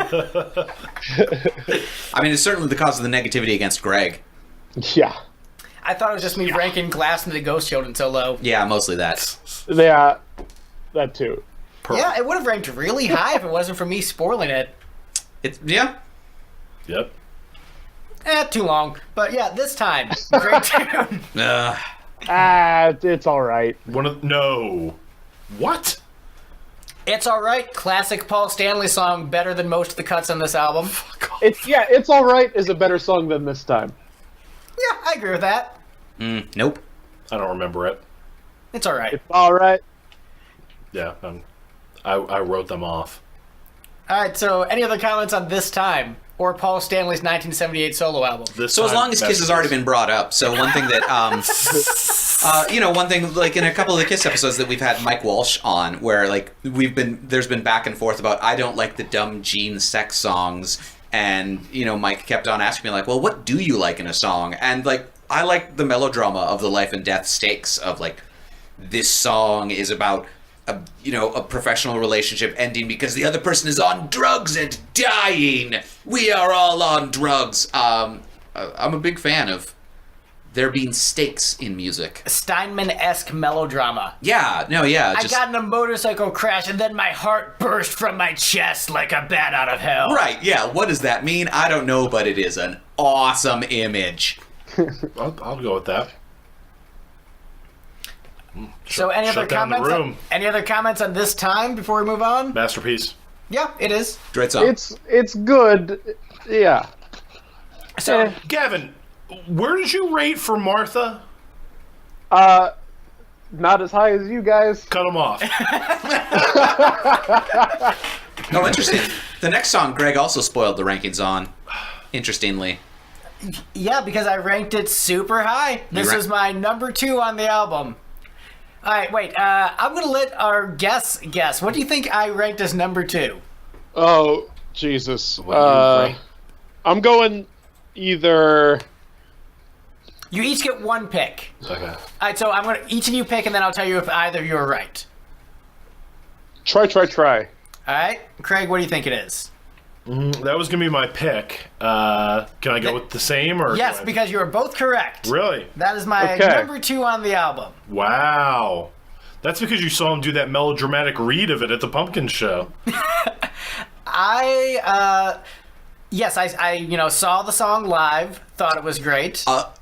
That song live in Nashville was great. Yes. Because that was the one where, like, you gotta, if you're referencing locations in your songs, when you're on tour, you gotta change the words so that you reference whatever city you're in, so the people in the audience are like, oh, he mentioned our city. He did say Philly Tears in Philly. Yeah, in the line in Detroit with the Nashville Tears, he changed Detroit to Nashville. Oh. In Nashville with the Nashville with the Nashville Tears. Wow. That's pretty great. You could almost hear him kicking himself mentally. That's pretty great. That's incredible. Yeah, so that he wasn't lip syncing. Yeah, That's true. that gives it some points right there. Yeah. The melodramatic video. That video is so melodramatic. That video is a nightmare. My God, I remember year 2000 because that first was released online before they put it on the DVD, and I remember I think I sat there for like 8 days waiting for it to load in the year 2000 on a 56K modem, and just freeze frame on a still of Billy crying blood tears. He's not even in that video. Yeah, he is. Oh, you know what? Maybe I'm thinking of the other. Yeah, there are 2 versions of it. They did release 2 versions. They both had the story, right? They both have the story, but then the one has the happy ending, one has the bad ending. Yeah, but he's in one of them. I think he might be in the bad ending one then. That's the one I'm thinking of. Because I've got the DVD, and that one has the happy ending version and no Billy. Okay, then this was like the extended. It was the extended version because it was like a 10, 15-minute video. Yeah. Which had like weird alternate mix pieces of the song in it. Yeah, so drugs. Which are good, which are bad. This song, so the video works for me because it's like it's almost like a beautiful tragedy where like a lot of like the more angsty Pumpkins videos don't work for me like the darker, creepy ones. Like the video worked for me because it was a messed up love story, but it was still a love story. Agreed. And so like I felt the emotion from it. The song itself is an emotional song, and so I'm feeling real. I have the feels from it. This song gives me the feels more than any other song on the album except for the best song on the album. With Every Light? No. Oh, I think I know what you put as number 1. I don't think we've gotten to anybody's favorite yet. Yeah. Yeah. Mine was definitely not picked yet. But I think that just like look, I know I'm that guy who's like, yeah, I like the singles. This is great. Yeah, but you can hardly call this a single. It's not like it made any moves anywhere. Right, yeah, this was a deep single. Yeah, I mean, it's a single by placement only. Here's what I would say. To compare this band to Kiss. All right, I'm leaving. Do we have to? All Night is a single off Asylum. And did it make huge waves for Kiss? No, but it was still one of the singles off the album. And so that's how I view this song. It's the All Night of this album. No, it's the Who Wants to Be Lonely of this album. You know what? An actual good song that nobody heard.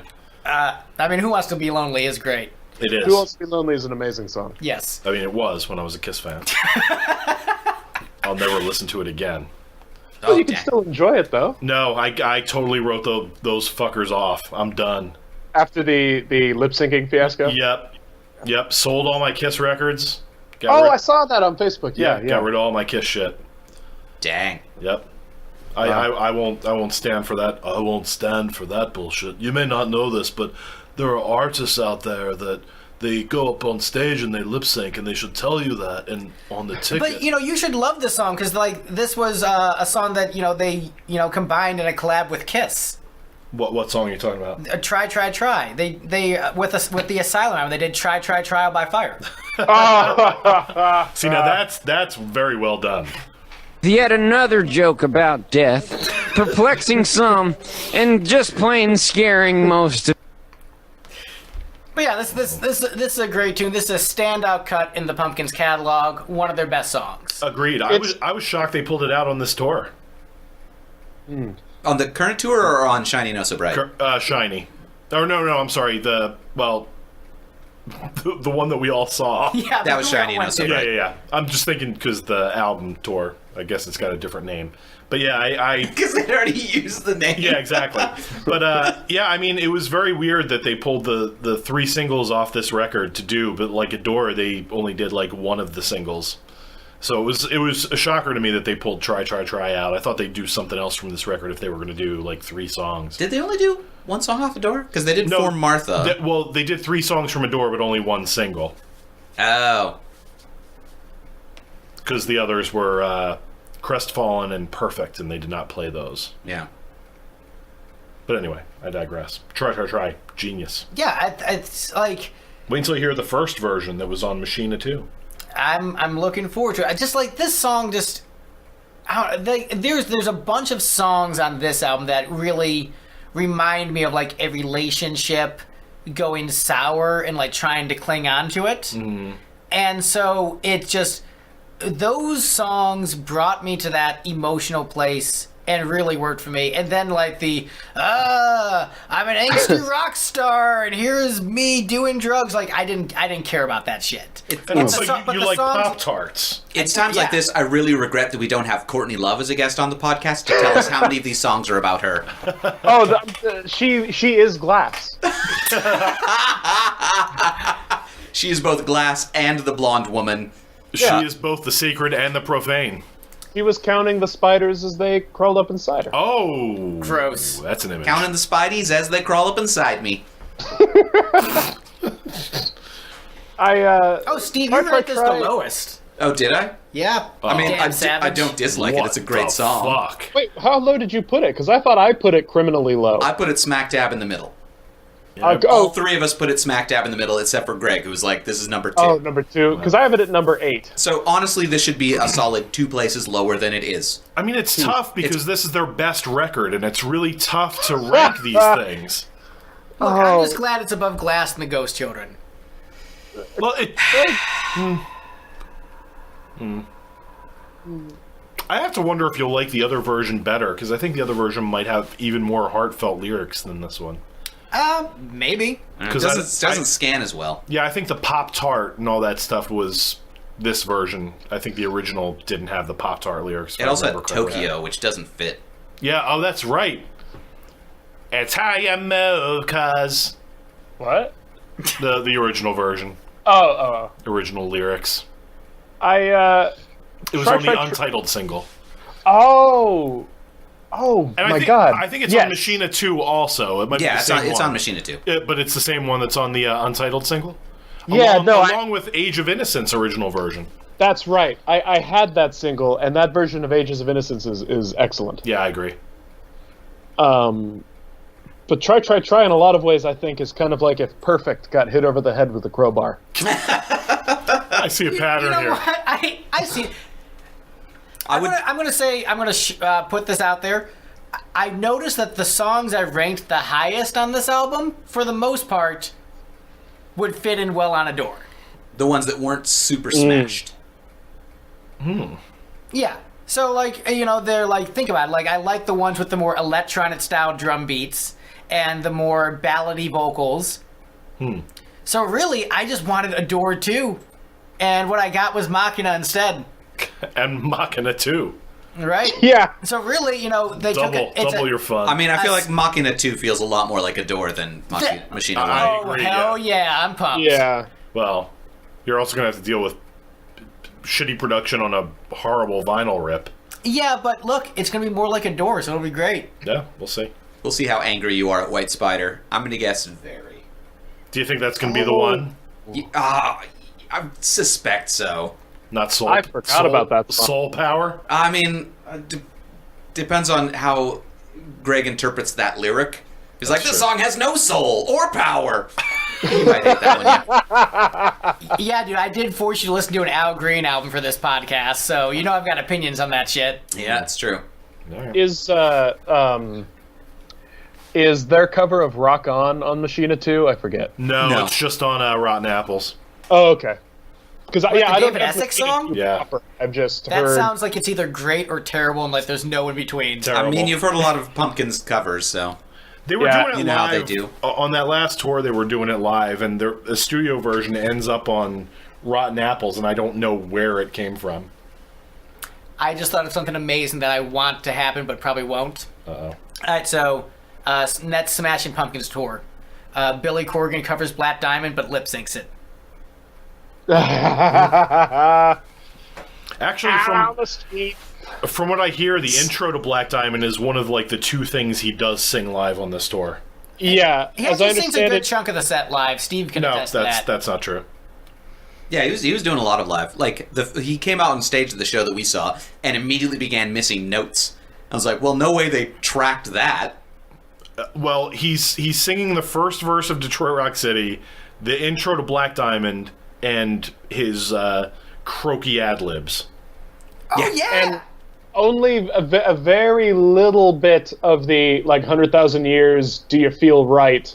There's like a little part of that that's actually live because it changes from night to night, but then most of it is in the can. God bless him. Keep pulling the sheet over the fans' eyes. They're not doing a very good job of it. I mean, I would. Whatever. Now I'm getting angry at somebody that's not in the room, and that's a first for this episode. So I have one more snarky comment about Try, and the Uh-oh. video specifically. I think my favorite part of that video is when it becomes Black Hole Sun. Yeah. Yeah, it completely does. Black Hole Sun without the visual effects. Yeah, agreed. I honestly don't remember the video for Black Hole Sun. I just remember they're like out in a field or something. You know the suburban hallucination drug trip subsection of Try? Yes. It's basically that, except instead of like everybody throwing up, their eyes get huge.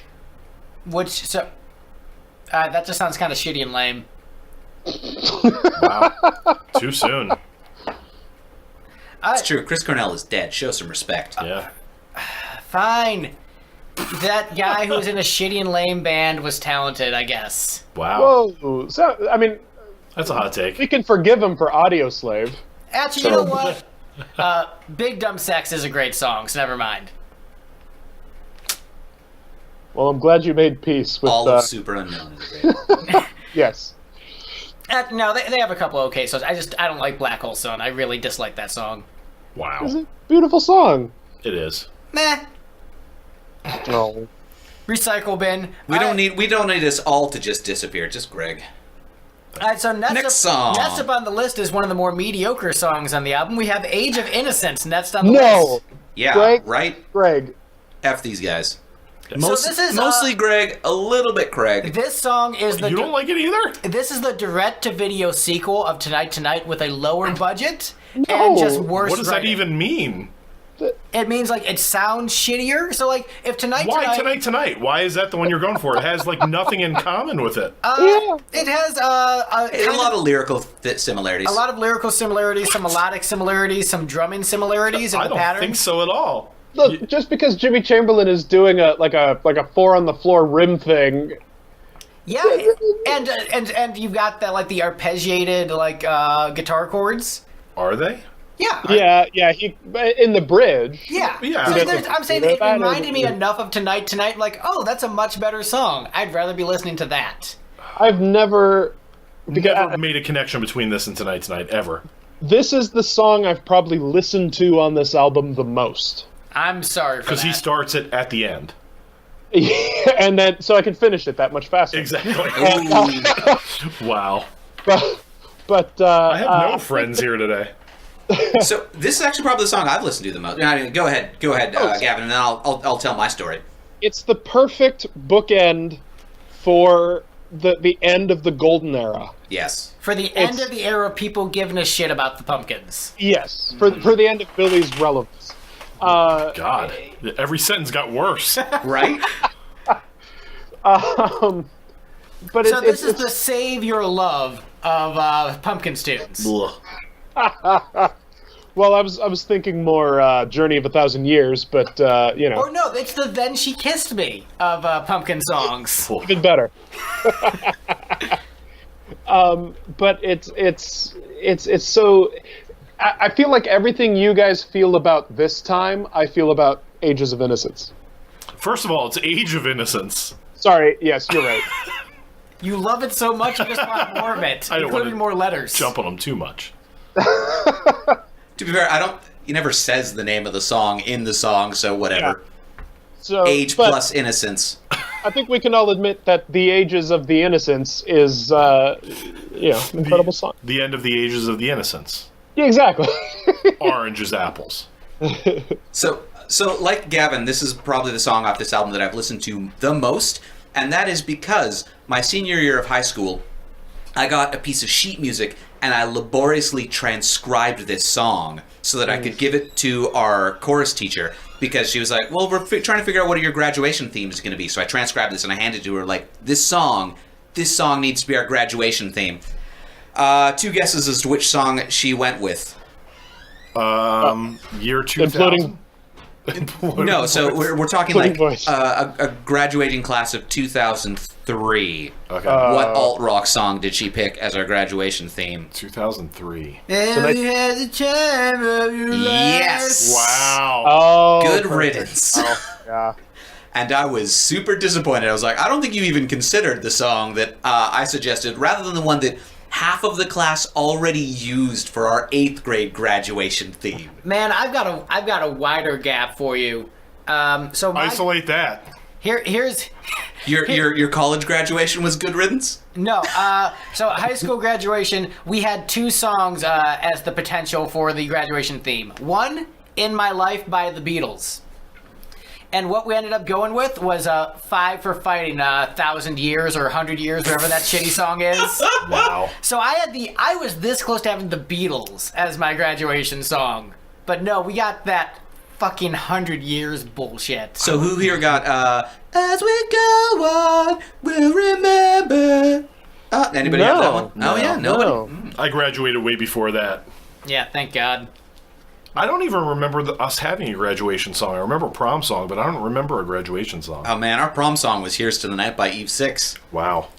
I mean, I should have skipped way more like events in high school. I skipped graduation. Our prom song was whatever the Lil Wayne song was like, "Till the Sweat Drops Down My Balls," whatever. Really? It's so Cleveland. wow. Look, Cleveland. Why do you think I got the hell out of there, dude? The window to the oh Jesus, so gross. Do you blame me for leaving? I'm just picturing the chaperones being in the back being like, oh, skeet skeet motherfucker. That was a joy to see from behind. Wow. I probably do look like a chaperone doing that. Now I feel old. So Billy Corgan described the song as the ending credit song to the Pumpkins' golden era, or something like that. But it's like, you know, the credit song that's like, oh, they stuck this random mediocre song in the credits. I'm just gonna leave. This random great song. I mean, it was just literally like recorded quickly and thrown as the last track. Like it was never part of the track listing when it was a double. Like it literally was like, it was I think the only one recorded in a different studio. It literally was an afterthought. Huh. Interesting. Yeah. You know, with this track, it's like, it's in the style of Pumpkin songs that I like, but I just don't care for this one that much. Like, it's checking all the right boxes, but just like, the hooks just don't grab me. It's just not super catchy. You're wrong, and it's great. The one thing that bothered me as a kind of like an OCD Pumpkin fan, if you're looking at like the original OG Pumpkins lineup that dies soon after this, like this should have been their last song and not Untitled. Yes. Untitled is a very weird postscript. I don't know it. Untitled is the one song they recorded for the greatest hits in 2001, I guess. Yeah, and it was their last song before they officially broke I'm looking up. forward to that one. Yeah, well, we'll see. For some reason, between my buddy who got me into the Pumpkins, Josh, and I, because at the beginning of that music video, there's a quick shot of Billy ordering dinner on a phone, and he says, I'll have the pasta with garlic and oil. No shrimp. And that, for some reason, became just a thing that my friend and I would say to each other all the time. I love it. It sounds like a drop for the podcast. Tossed with garlic and oil. No shrimp.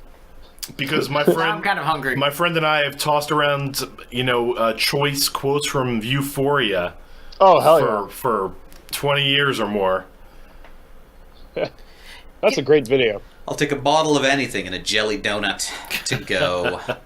Red meat. So I'm noticing that the theme with this particular song in terms of the rankings is the people who first got into this song and ranked it super high the people who ranked it super high are the ones who would have first heard it like as teenagers, and that probably has something to do with why I love it so much. Is like I really connected with the we're young and dumb and going out into the world to make mistakes sentiment of this song. Yeah. Like, I did not like my graduating class, so this whole thing just sort of really clicked with me. Like, yeah, we're going to go out into the world, we're going to desolate ourselves, it's going to be desolate, and we're not going to hesitate, because we're stupid. Yep. Yeah, but from the brilliant. window to the wall is catchier, though. But as you might have sensed, we won't make it home. I mean, I very rarely go back to Cassville, Wisconsin, Yeah. for good reason. Same. So it all comes true. I mean, I don't... How often do I go back to Cleveland, Steve? Once or twice a year. Hey, you Not should... even. Like, once, like, every couple years. Just as soon as you start craving sharks too much. Yeah, pretty much. It's like, all right, do I want to go eat at Sharks? Do I have enough money to go to Cleveland? Yeah, we don't have a Sharks Deli in Cassville, Wisconsin. We have the Mississippi River, but you shouldn't eat that. Yeah. Wow. And bald eagles, you're also not supposed to eat those. So Well, you're not supposed to. You're not supposed to. But, you know, look, big government, don't tell me what to do. Don't tell me what to eat. Exactly. I'll eat any damn bird I want. Yeah. Any damn bird I can catch, I deserve to eat. Look, in my fascist society, I'm just the one who rules everything. Fair enough. Notice that the self-admitted fascist on the show is the one who doesn't like Where Boys Fear to Tread, or Gish, or Glass of the Ghost Children. Accurate. Yep. He's got nothing. He just looked down, looked up, and then looked down again. Look, I'm just a fascist who doesn't have power yet. Just give me time. I'll be the Donald Trump of glam rock. Oh, geez. Oh wait, D. Snyder's already a thing. All right. I love you, D. You've always been very nice to me, so I know you're not a racist. Wait, I've got that drop, maybe. Is the remarkably sexist never dribble mind. spouted by intentional, or is it just a horrible mistake? That wasn't the drop I wanted it to play, but I do love that one. Wow. That is amazing. Let's try again. One more try. Oh, I'm not giving the money to the poor. Never mind. What? That was from the Tomorrow Show. Tom Snyder. Oh, yeah, okay. Peter. All right, but what I will say, in all seriousness, He's got more. I don't understand why. Cheese-eating surrender monkeys! I don't understand why I don't like this song more, because it fits the Greg stereotype so well of what I like in the Pumpkins. Yeah, we don't understand it either. I do not get it, but there you go. There's one explanation for why Greg doesn't like it. I'm straight edge. It's true. How many times did you Oh, but listen then to it's this probably... He's just a poor kid from the stupid ages. This week, probably like 7 or 8 times. Okay. And before that, So there's no excuse. yeah, there's really not. And before that, I've had it in my car for a few months. So probably, I want to say, maybe like 40 times total. Wow. Yeah, just, I don't know, didn't do it for me. Yeah, we learned. So, next up on the list is a song that somehow did it for me. Like, despite it shouldn't have, but it did. Next up is The Everlasting Gaze. Really? Craig, explain yourself. Why? Did I have it lower than everybody Yeah, else? you had this like 4th from the bottom. What? Yeah, I ranked it super high. Craig, what the fuck? I think there are other songs in this record that are so much better. I don't A dislike dozen it. of them? Look, it gets past the sacred and profane / the other one. It doesn't flow as well as Pistachio Imploding Barrier, Voice? does it? Yeah, Barrier. Sure. But I don't know. Like, I feel like the acapella section wants to be Zero and Yes. fails. I think it's better than the Zero acapella section. No, it's not. I think it's way better. I don't know. No. Yeah, you're wrong on this. Anybody know what cog means? One theory that I heard was Child of Glass. Wow. But yeah, no, I think so. The acapella section in this song, I think, yeah, it goes on longer, but I don't laugh at it like the one I do in Zero. Like, it doesn't. I don't have nothing about this song takes me out of it. It keeps me engaged throughout. It has a good riff, which for a Pumpkins rock song, isn't as common on this album. Like, it's actually got a catchy riff, good hooks. The production is just gritty enough where it actually complements the material. It's like, Parasite from Hotter Than Hell, where the production actually works with the song as opposed to against it, as many of the other songs. I will scream. I think the synthesizers are a nice touch. And so I think this just completely works the song. And it definitely sets the wrong impression as to what kind of album you're going to get, because I don't think it's necessarily very indicative of what this entire experience is. So it's the Ava Adore of Machina? Yeah, except Ava Adore is better. It is. No, it is. It is. High five, buddy. I disagree on that one. I mean, killer drums at the end of this. The whole song, I mean, Jimmy plays his ass off on this album. I concur. Yeah, and Jimmy's a huge inspiration of mine as a drummer, and he is there is an urgency. I mean, obviously makes sense given his life circumstances at the time and getting back into the band after, everything that happened to him. Yeah. But, and what didn't happen to him. Exactly. Yeah, he is on fucking fire on this album.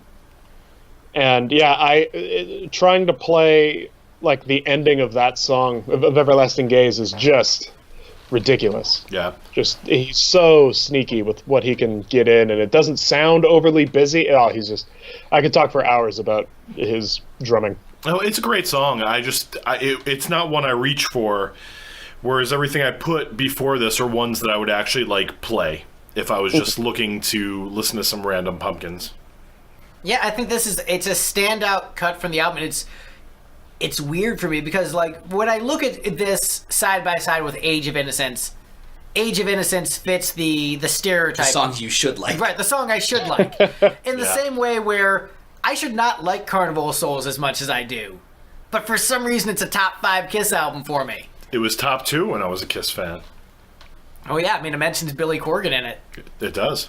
But, so I don't understand why I like this one so much and why it completely works for me, but it just does. It's because you're not dead, Greg. It's true.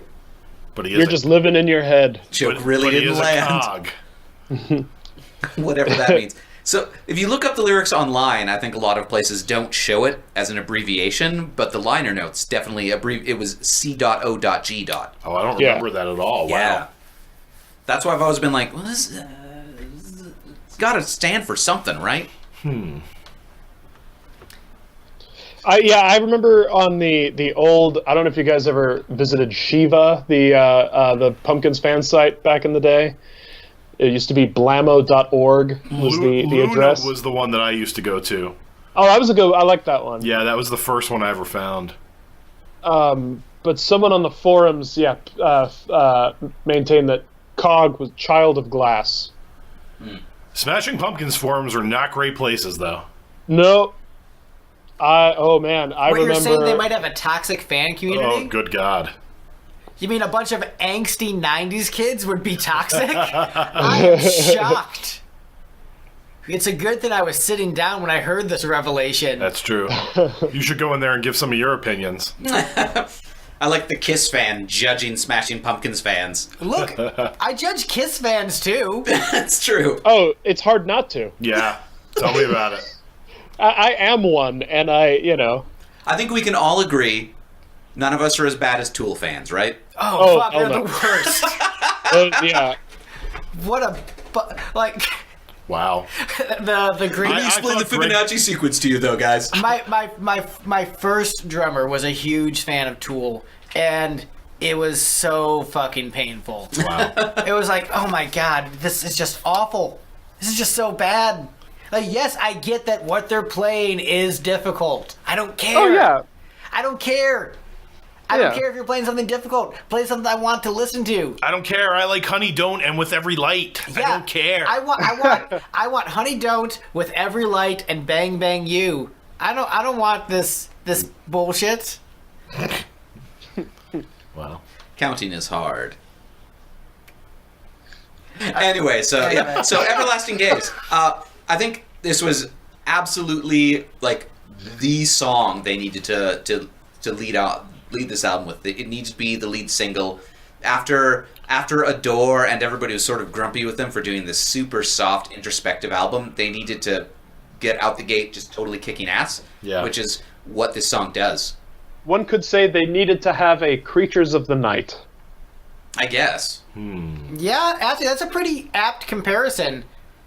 If Adore is the Elder, where it's a sudden, sharp shift in the band's direction, and then they're like, okay, we need like a kick-ass album to counteract that so the fans don't think we suck. Oh, wait, we alienated our fan base with that last album so they didn't show up to buy this one. Yeah, it's the Creatures of the Night. Mm. Womp womp. Yeah, that's not too far off. Except Creatures of the Night is better. No, it's not. All right, so next up on the list. I wouldn't go. Yeah, no, I wouldn't know. All right, 3-1. Machina, better than Creatures. All right, I mean, look, you guys are allowed to be wrong. This is how democracy works, you tyrant. The best Kiss album isn't as good as Gish. I'm not going to disagree with you. Thank you. No. Nope. Gavin? The best Kiss album versus Gish. Gavin, let's think about songwriters here. Let's think about the power of a great song. Right, but there aren't great songs on Gish. Except for Daydream. Well, God, I've never both agreed and disagreed with two people at once. It's very strange. You're both wrong, but you're also both kind of right. You can't say that about an album that has Rhinoceros on it. It's that's top 5 Pumpkins right there.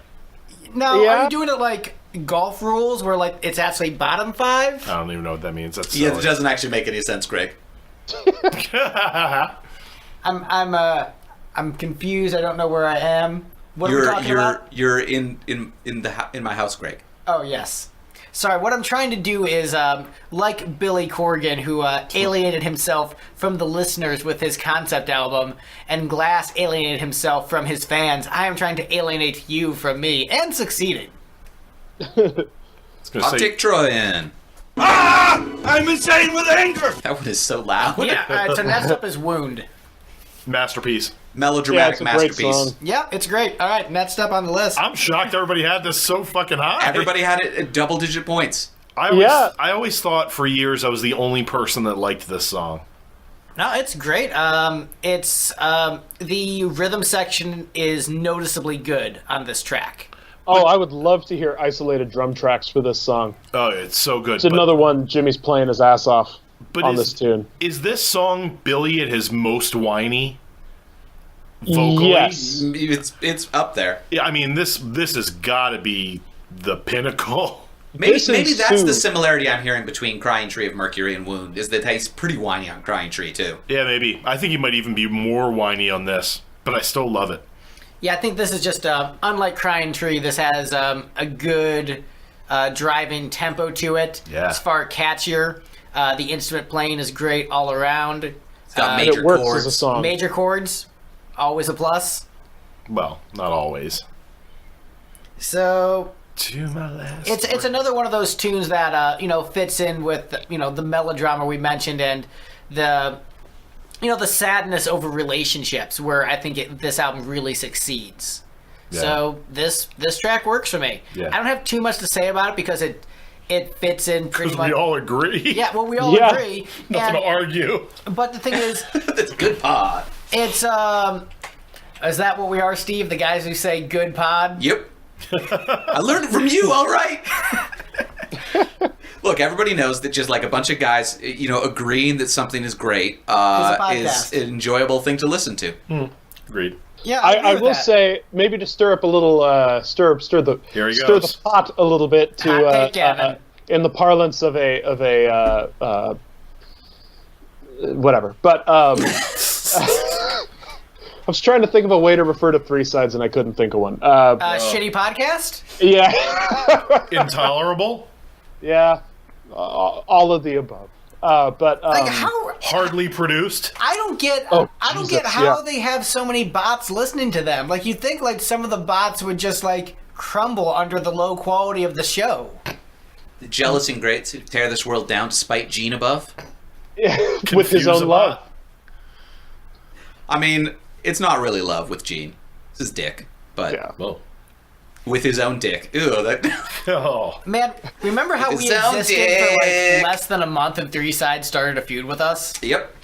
Wait, did they really? Yeah. I mean, to be fair, they picked like 3 fights that day. Right, so we were just one of the fights they picked that day. It wasn't a very long fight. They got bored because, Well, no, they responded to my last message, but then I didn't bother looking at it, so really I got bored. All right. Everybody's bored. Yeah. One time I wanted to launch a KISS podcast roundup podcast. So it was going to be a podcast that just summarized everything that was happening on all the KISS podcasts from week to week. That sounds so efficient. Yeah. And you'd be a hero for the effort you'd have to put into that. That's true. But sorry, that's neither here nor there. Wound is a great song. Yeah, it's true. Yes. Do we have any other comments on this great song that we all agree is great? All right, I'm going to risk it. Ugh! Tis a mighty bottle of puke! There's only 1 in 3 chance it was going to have the good one. All right, so next up on the list, we have the number 2 song on the album. We've got Eye of the Morning. Next on the list. Melodrama! Billy Corgan is a Cure like fan. 80s Rush. Right? I'll come out and say this was my number 1. Do you like 80s Rush? I like Eye of the Morning. It's much better than 80s Rush. Wrong, but hey, no, absolutely points correct. for Lane. Wait, what 80s Rush? Subdivisions might hold a candle to this on a good day, but Eye of the Morning is absolute prime Billy Corgan and Pumpkins. See, like, to me, this is like, it's not exactly like an 80s Rush song, but like some of the playing and production like gives me like the feel of something like Distant Early Warning. Like... Oh, I see what you're saying. Just like in terms of just like the tone of it, not necessarily it's ripping off a particular song. It just gives me that vibe, and I dig that. So I'm like, hell yeah, 80s Rush, except not quite as catchy and quite as proggy. So not quite as good overall. But you know what? This is like a cool song. Yeah. Now I want to hear a mashup of this and Spirit of the Radio. Make it funky. Radio! Was that Elvis Costello or Billy Corgan? Was I singing entirely through my nose? Yeah, a little bit. I will say about this one, it works for me more musically than it does lyrically.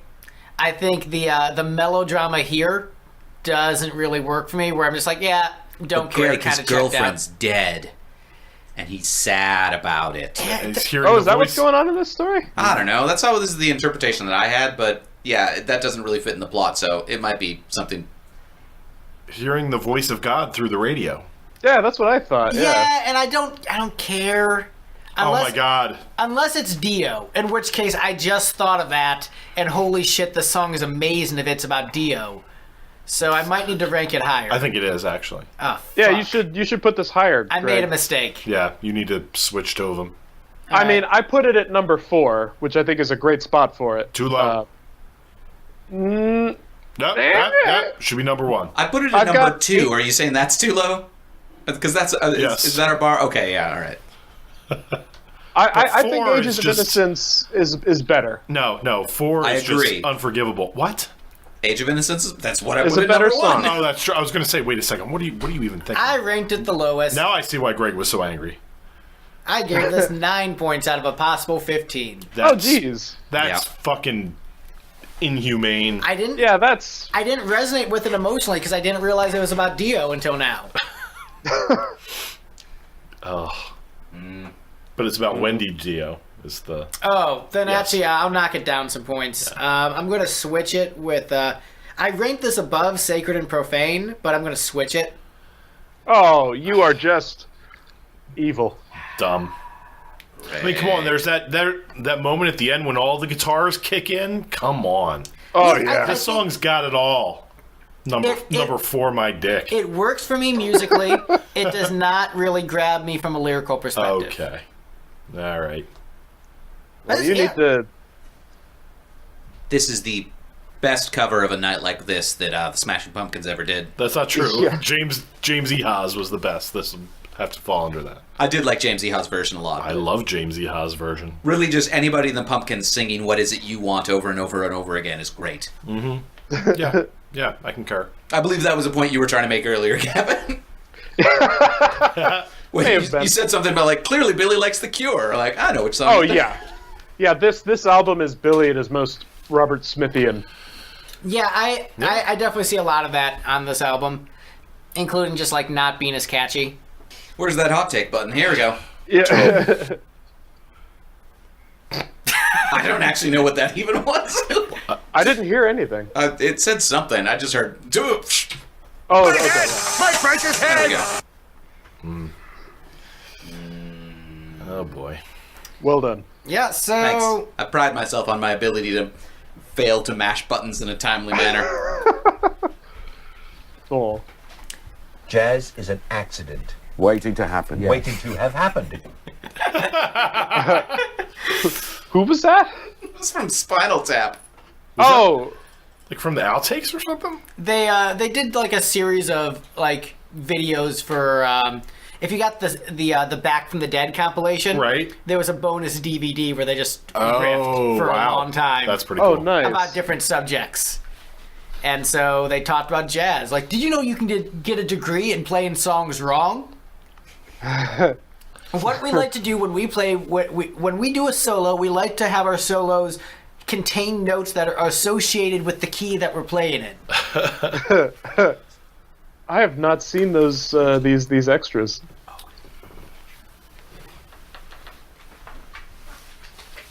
By the way, here's something interesting about Spinal Tap. Did you know that there's a different commentary between the DVD and the Laserdisc?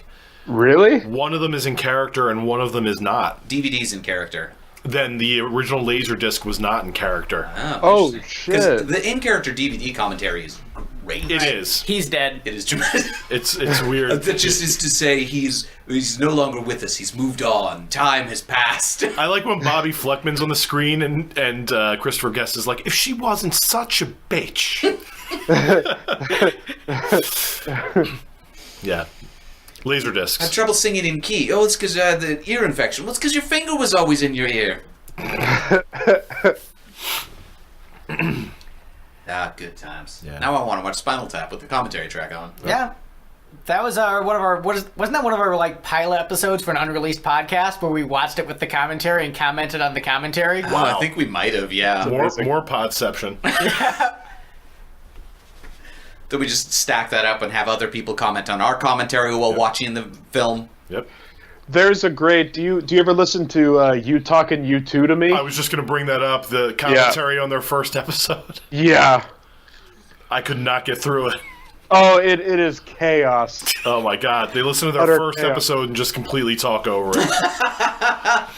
And they have guests on to do the commentary. Yeah, it's ridiculous. But an amazing podcast. Yeah. That sounds pretty awesome. Both that and the REM. Both top notch. Yeah, I've heard a couple episodes of the REM one. I need to catch up. Yeah, it's good. Yeah, I like no one can know about this because they do comment on themselves making commentary. Although they edit it very well. They do edit it very well. So it's like it's a more cohesive experience. So anyway, any other comments on Eye of the Morning? Number 1. Best Pumpkin song ever. I mean, it's number 2. It's number 1. On this list. It's number 4 on my list, and I wouldn't say it's the best Pumpkins tune ever. Keep turning that screw, buddy. Oh, I want to be your friend. So what I'm a little shocked by is this one, so this one is 5 points away from the one that got number 1. Wow. Largely that's Greg's fault. Mr. ranked the number 1 song number 1. Yeah. Look, I'm just correct with what the panel wanted as the number one song. No, that panel was pretty much in agreement. Anyway, should we get to that one? Yeah. Well, don't we have to do the narrative of this album? No, because Billy didn't do the narrative. The narrative is incoherent. That's actually good because I don't know what all of these songs mean. So let's just go through the list from the bottom to the top. The Sacred and Profane. It's about Courtney Love. The Crying Tree of Mercury. Courtney Love. Heavy Metal Machine. Billy Corgan. The Imploding Voice. God. Blue Skies Bring Tears. Everybody dies. Courtney Love. With Every Light. Greg. Yeah, I like that song. Raindrops plus Sun Showers. The shitty weather in Chicago. Glass and the Ghost Children. How much better Billy Corgan is than his fans. This Time. Courtney Love. Try, Try, Try. Courtney loves drugs. Age of Innocence. Teenagers. The Everlasting Gaze. God, as manifested Courtney Love. Wound. That time that Billy Corgan got stabbed in the Chicago L train. Eye of the Morning. Billy's sad that the radio isn't playing his songs. But the best song on Machina, according to this panel, Stand Inside Your Courtney. Love. Stand inside your hole.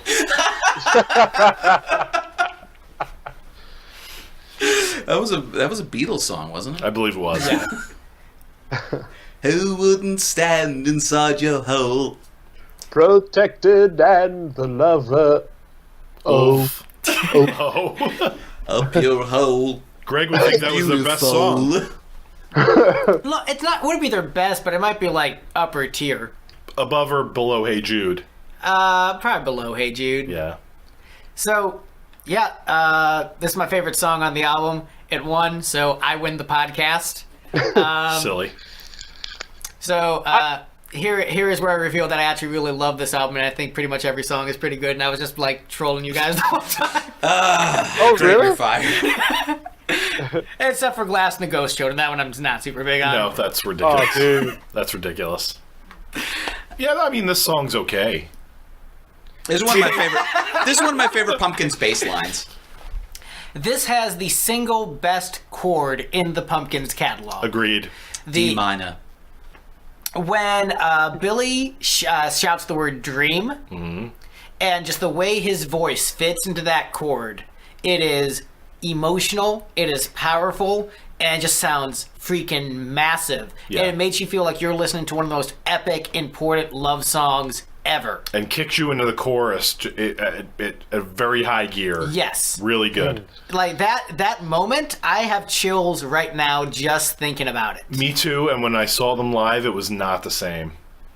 So this I had to song look. did not move me at the show, and I ranked it second. There are a lot of days where it's first, but this is one of the songs during the concert that did not work for me. I don't know why. Well, I think it's just like there's such... I think it's a well-written song, but there's magic in this performance where it's like lightning in a bottle. Where like, this was the take. This was like, you know, it was Courtney Love. Yeah, but like going back to that chord, just for some reason, there's like magic the way his voice is fitting into that chord, and I think that's just like the song just has a sense of magic, lightning in a bottle. You know, comparable to the best Beatles recordings, where just there's magic to it, and it's, you know, it's hard to pinpoint. It's just great. So I had to look it up because I had no idea what you were talking about with when he screams "dream." Dream. Yeah, I thought that was the word "true." You're all that I true? Yeah, I have no idea. For the last time, you're everything that I want and ask for. True. That's always what I thought it was. I had no idea. You're all that I dream. Okay. That was Billy Ramone right there. Yeah. I mean, Look, Billy Steve, has never been good at enunciating. Better than you That's do. true. It's okay. I've listened to it a bajillion times. I just never bothered to look up the lyrics and correct myself because you knew fucking COG. Because I flipped through the liner notes when I first got the album. And you're like, oh, it's a love song. I know what this is about. I don't need to read this.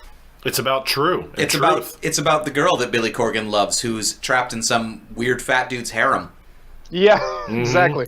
A lot of nipple in that video. Yeah, there was a lot of nipple. Yeah, so I hate the video for this song. I think it's fucking terrible. Agreed.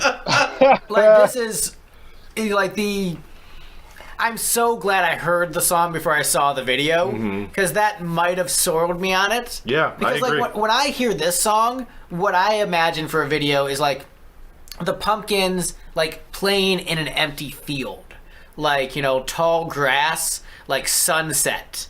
And just that's what I picture when I hear this song. Not that is so off-brand for the band in this era. Yeah, it's off-brand, but I think it would work as a good counter to everything else. This great song would have been so much better if the music video just had nothing to do with anything that the band was doing artistically or visually. In all fairness, Greg's been a fan for like 7.5 months. It's true. So it's forgivable. Yeah, because when I'm listening to these albums, I'm not looking at the photo shoots or watching the music videos first. I'm just popping in the CD and getting the gut reaction the same way that you're getting the gut reactions to the Kiss album, Steve. Right. You're not, going in advance watching all the videos from Crazy Nights before listening to the album. You're just like... You just really wanted this video to be more like one of the Gish era videos where it's just them hanging out in a forest with a couple of old school acid rock-esque visual effects on the film. I feel like this song, it doesn't make sense for the creepy goth thing because this is such a positive song. Is it? Yeah, it's all in minor keys. It's this song is all about longing. I think the video works really well. It's a melodramatic longing song, and the video's all about he and this person that are in love are unable to be with each other because of terrible circumstances. It's like triumphant sadness though. I feel like the goth thing, it comes off as creepy and doesn't come off as triumphant sadness. You mean it's melancholy? That wasn't even a joke. That's just the band's shtick. Yeah. Yeah, but it's I feel like even a video like Tonight would have fit this better than the weird goth thing. I agree. It's so out of place and doesn't work. Even that Vivo still is horrible. Vivo logos on everything. I don't know. I love this song. I love this video. My top 4, this is in it, and honestly, I feel like the top 4 could have landed in any order, and I'd have been fine with it. Yeah. Weirdly, this is one of my favorite bass lines that the Pumpkins ever did. Yeah, you've mentioned that a couple of times when talking about the song, and then we all talked over you. Okay, yeah. But yeah, it's just like that boom, boom. I think that it's really perfect. More than Set the Ray to Jerry? Yeah. No. It is a better bass line. No. And better song. Because it's a bass song that just, fits the song. It doesn't really draw a lot of attention to itself, but it's just, right in the perfect sort of pocket for the song. I have a serious question. This is not me trolling. And I know it's going to sound like me trolling. It already does. Yeah. What is Set the Ray to Jerry about, and why should I care emotionally? Jerry, and setting the ray to him. Yeah, and how you're born to please every single need. Yeah. Born to please those bees and their needs. It's about being in love. Set the Ray to Jerry is about being in love? Yeah, I want you. I need you. Come on. Yeah. Brand new. So if I'm comparing these two love songs, which one better captures the emotion of love? I'm going to go with this song. We were talking about bass lines. Yeah, we're not... we're not debating the lyrics. Brackets. Yeah. Well, no, because you were saying, I was asking what Set the Ray to Jerry is about. Oh, okay. And if that's supposed to be a love song, I didn't feel anything while listening to it. This song makes me feel something. It's yeah. I mean, it's a very, to me, this song is Billy Corgan trying to write the best Cure/Queen tune that he could. And a noble goal, let's be honest. Yeah, that's of course. I had this as number 2 on my list. I think this is an amazing, outstanding song. Yeah, I ranked it the lowest at 4th, I think. To me, this is like the Accidentally in Love of the Smashing Pumpkins catalog, where just they got a girlfriend that made them happy, and then wrote a cute love song. It's I'm not as upset about life anymore because my penis is happy. I remember I think it's Draw a little smiley face on it. I think it's the MTV Unplugged from this tour where Billy starts it off by saying, you know, like, this morning I had a fight with my girlfriend or something like that. He's like, and I'm going to play this for her because I messed up and I'm sorry. You know, it was a very sweet moment. That's cute. It was. And it was a different arrangement of it. You should give that a listen, Greg, and see what do you think of that. I mean, I'm definitely open to it because this is my favorite song on the album. This is one of my favorite Pumpkin songs. This is a standout cut. This is a damn classic. This is perfect. It is. It is almost as good as Nope, Eye of the Perfect Morning. was on a door. That's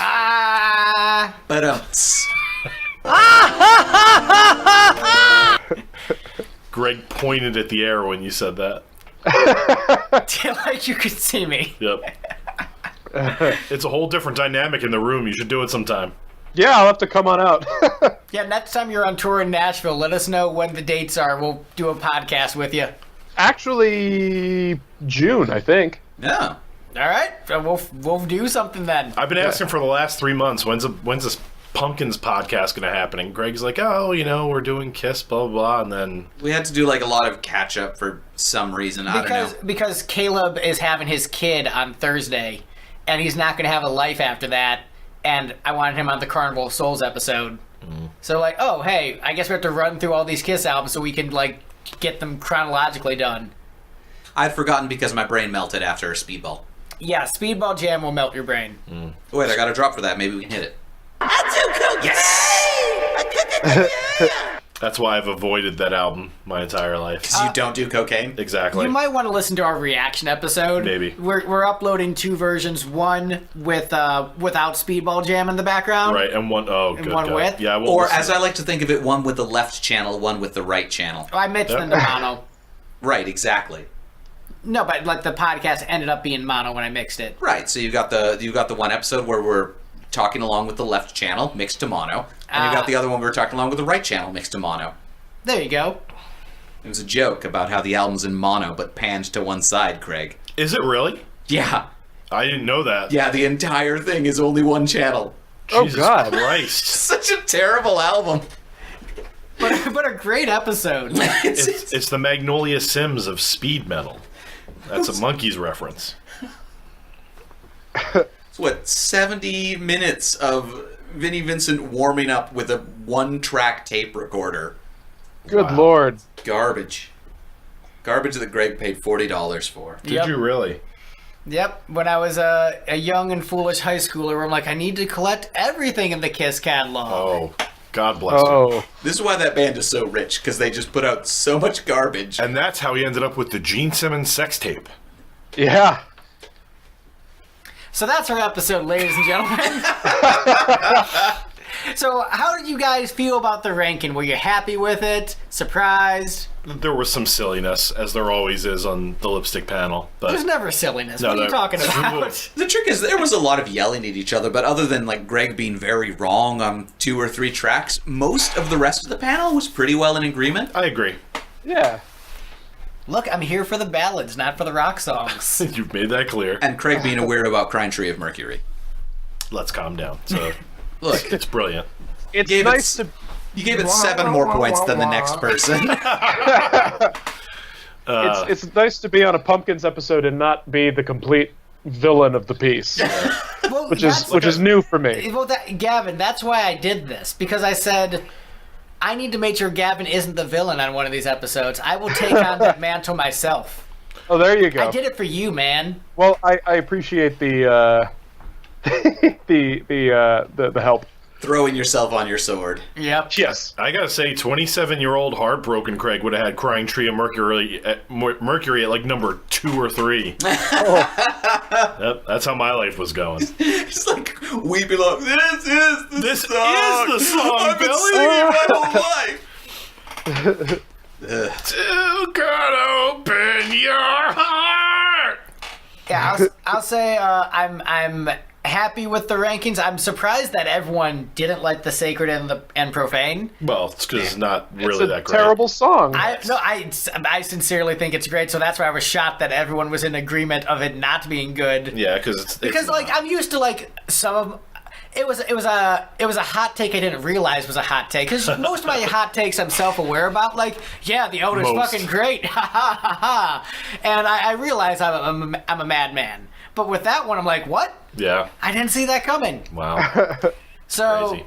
yeah, that kind of surprised me. And the overwhelming support of Glass and the Ghost Children also surprised me. Masterpiece, epic. I figured there'd be someone on the panel who was like, it didn't work for me. So I was surprised that it worked for everyone else. Because it's great. Because we're all sensible. Yep. I will say that,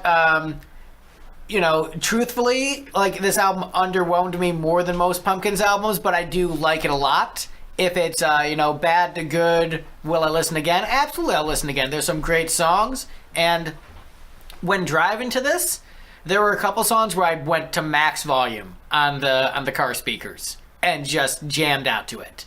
And I haven't done that with any other Pumpkins album, just like blowing out my speakers. Yeah. So, I maybe you should try it with Gish. You might like him more. Where can we find you guys on the internet? Craig, where can we find you? Somebody's got to go first. I was going to let Gavin go. I didn't want to just jump in. Go ahead, Gavin. You can find me at bentleymusic.com. I play drums in a band that is called Bentley.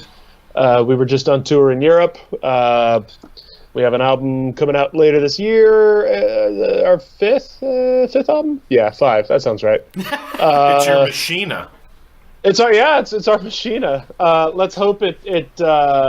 Well, shit. If this album does half as good as Machina does, then our it'll be good for us. Right, that's the bar these days. If you do half as well as Machina, your band stays together. Yep. Yeah. But yeah, you can find me there. On the Facebook. Look around, you'll see me. Shoot, if your band does half as good as Zeitgeist, you stay together. Yeah. Craig, how about you? I see you in person, but where can I find you when I'm not next to you? What an intro. I have a podcast that I very occasionally co-host with my friend Eric Miller called Pods and Sods. It has now become the Pods and Sods podcast with a lot of side casts and whatnot. And you can find that at the Pods and Sods network on Facebook or podsodcast.com on the interwebs. Thank you. Sorry, I didn't know that you were done. I didn't want to. If I was to go any longer, it would have been like Glass and the Ghost Children length. Steve, where can people find us on the internet? They can find us at lipstickgeneration.com and most other platforms under the name Lipstick Generation, and wherever it is that you found this podcast. There's probably more episodes nearby. Some of them about the Smashing Pumpkins. Many of them about Kiss, as you may have suspected. All of them have silly opinions. I feel like there's got to be a couple where there's not silly opinions. Nope. I've gotten mad at every Pumpkins episode before I started guesting. I'm saying no. Like, take the Kiss Pumpkins and Pumpkins episodes out. Like, maybe on the Loudness episode, everybody was reasonable. Maybe. Our Kiss Meets the Phantom of the Park episode, I suspect nobody's going to disagree with any of our assessments of anything. Actually, someone complained about us talking shit on the Vault episode. Really? Okay. One of the YouTube comments like, you guys are wrong about the Vault. It's great. So, yes, people The disagree. Vault, Gene Simmons' Vault? Yes. What about it? God. I think we were just talking shit on it. Oh, okay. And someone in the comments was like, no, you just don't understand. Can I point something out about the Vault? Go for it. Gene maintains that it's the biggest box set of all time. No. It is not. To my knowledge, the Residents have the biggest box set of all time, which they Is it took. a larger box? It's a refrigerator. All right, good that start. That is stuffed with first editions of all of their releases. So how many discs is it? It is, oh god, it comes out to something like, because Jesus, they have 25 more albums or something, 20 or 25 albums from their career, and then there were various EPs they did, and books, and DVDs and stuff like that. So it's everything they've ever done. So you're telling me Gene Simmons lied to sell something? So I just double-checked, and the Weird Al box set that came out last year is 15 albums long. Oh, the Residents have that beat. Well, I think the Gene Simmons box set, isn't that 20 discs? Yeah. 11. 11? Yeah, that's what I Oh. thought. It's like 11 discs. So that's, It was 10 discs and one like hidden bonus one. Ooh, oh right, the hidden bonus cassette. No, it was a disc. Oh, it was an actual disc? Yeah, but it was like stuff like my uncle's a raft, and it was like stuff that was shittier than on the stuff on the other 10 discs. I mean, it is impressive that he got people to buy that when like people heard the songs of his that made Kiss albums. That was the defense. I mean, when I saw it on the Kiss cruise, I looked at it and I thumbed through it, and I was on the fence about it. I'm glad I didn't do it. I've since heard. You don't want to hear a enough bunch of unmastered tracks in a random order? And that's the thing with it. Like, You mean Hot in the Shade? Yeah, right. Whoa. Hot in the Shade is great. Love that Oh, album. Greg, Jesus. I like it better than Machina. Oh, you dick. Hide Your Heart, greater than Stand Inside Your Love. No, Oh. fuck you. Oh. No way. Not any. Hide Your Heart's a great song, but Hide Your Hole. Maybe the Molly Hatchet version. What? Yeah. That you mean like the second worst version? No.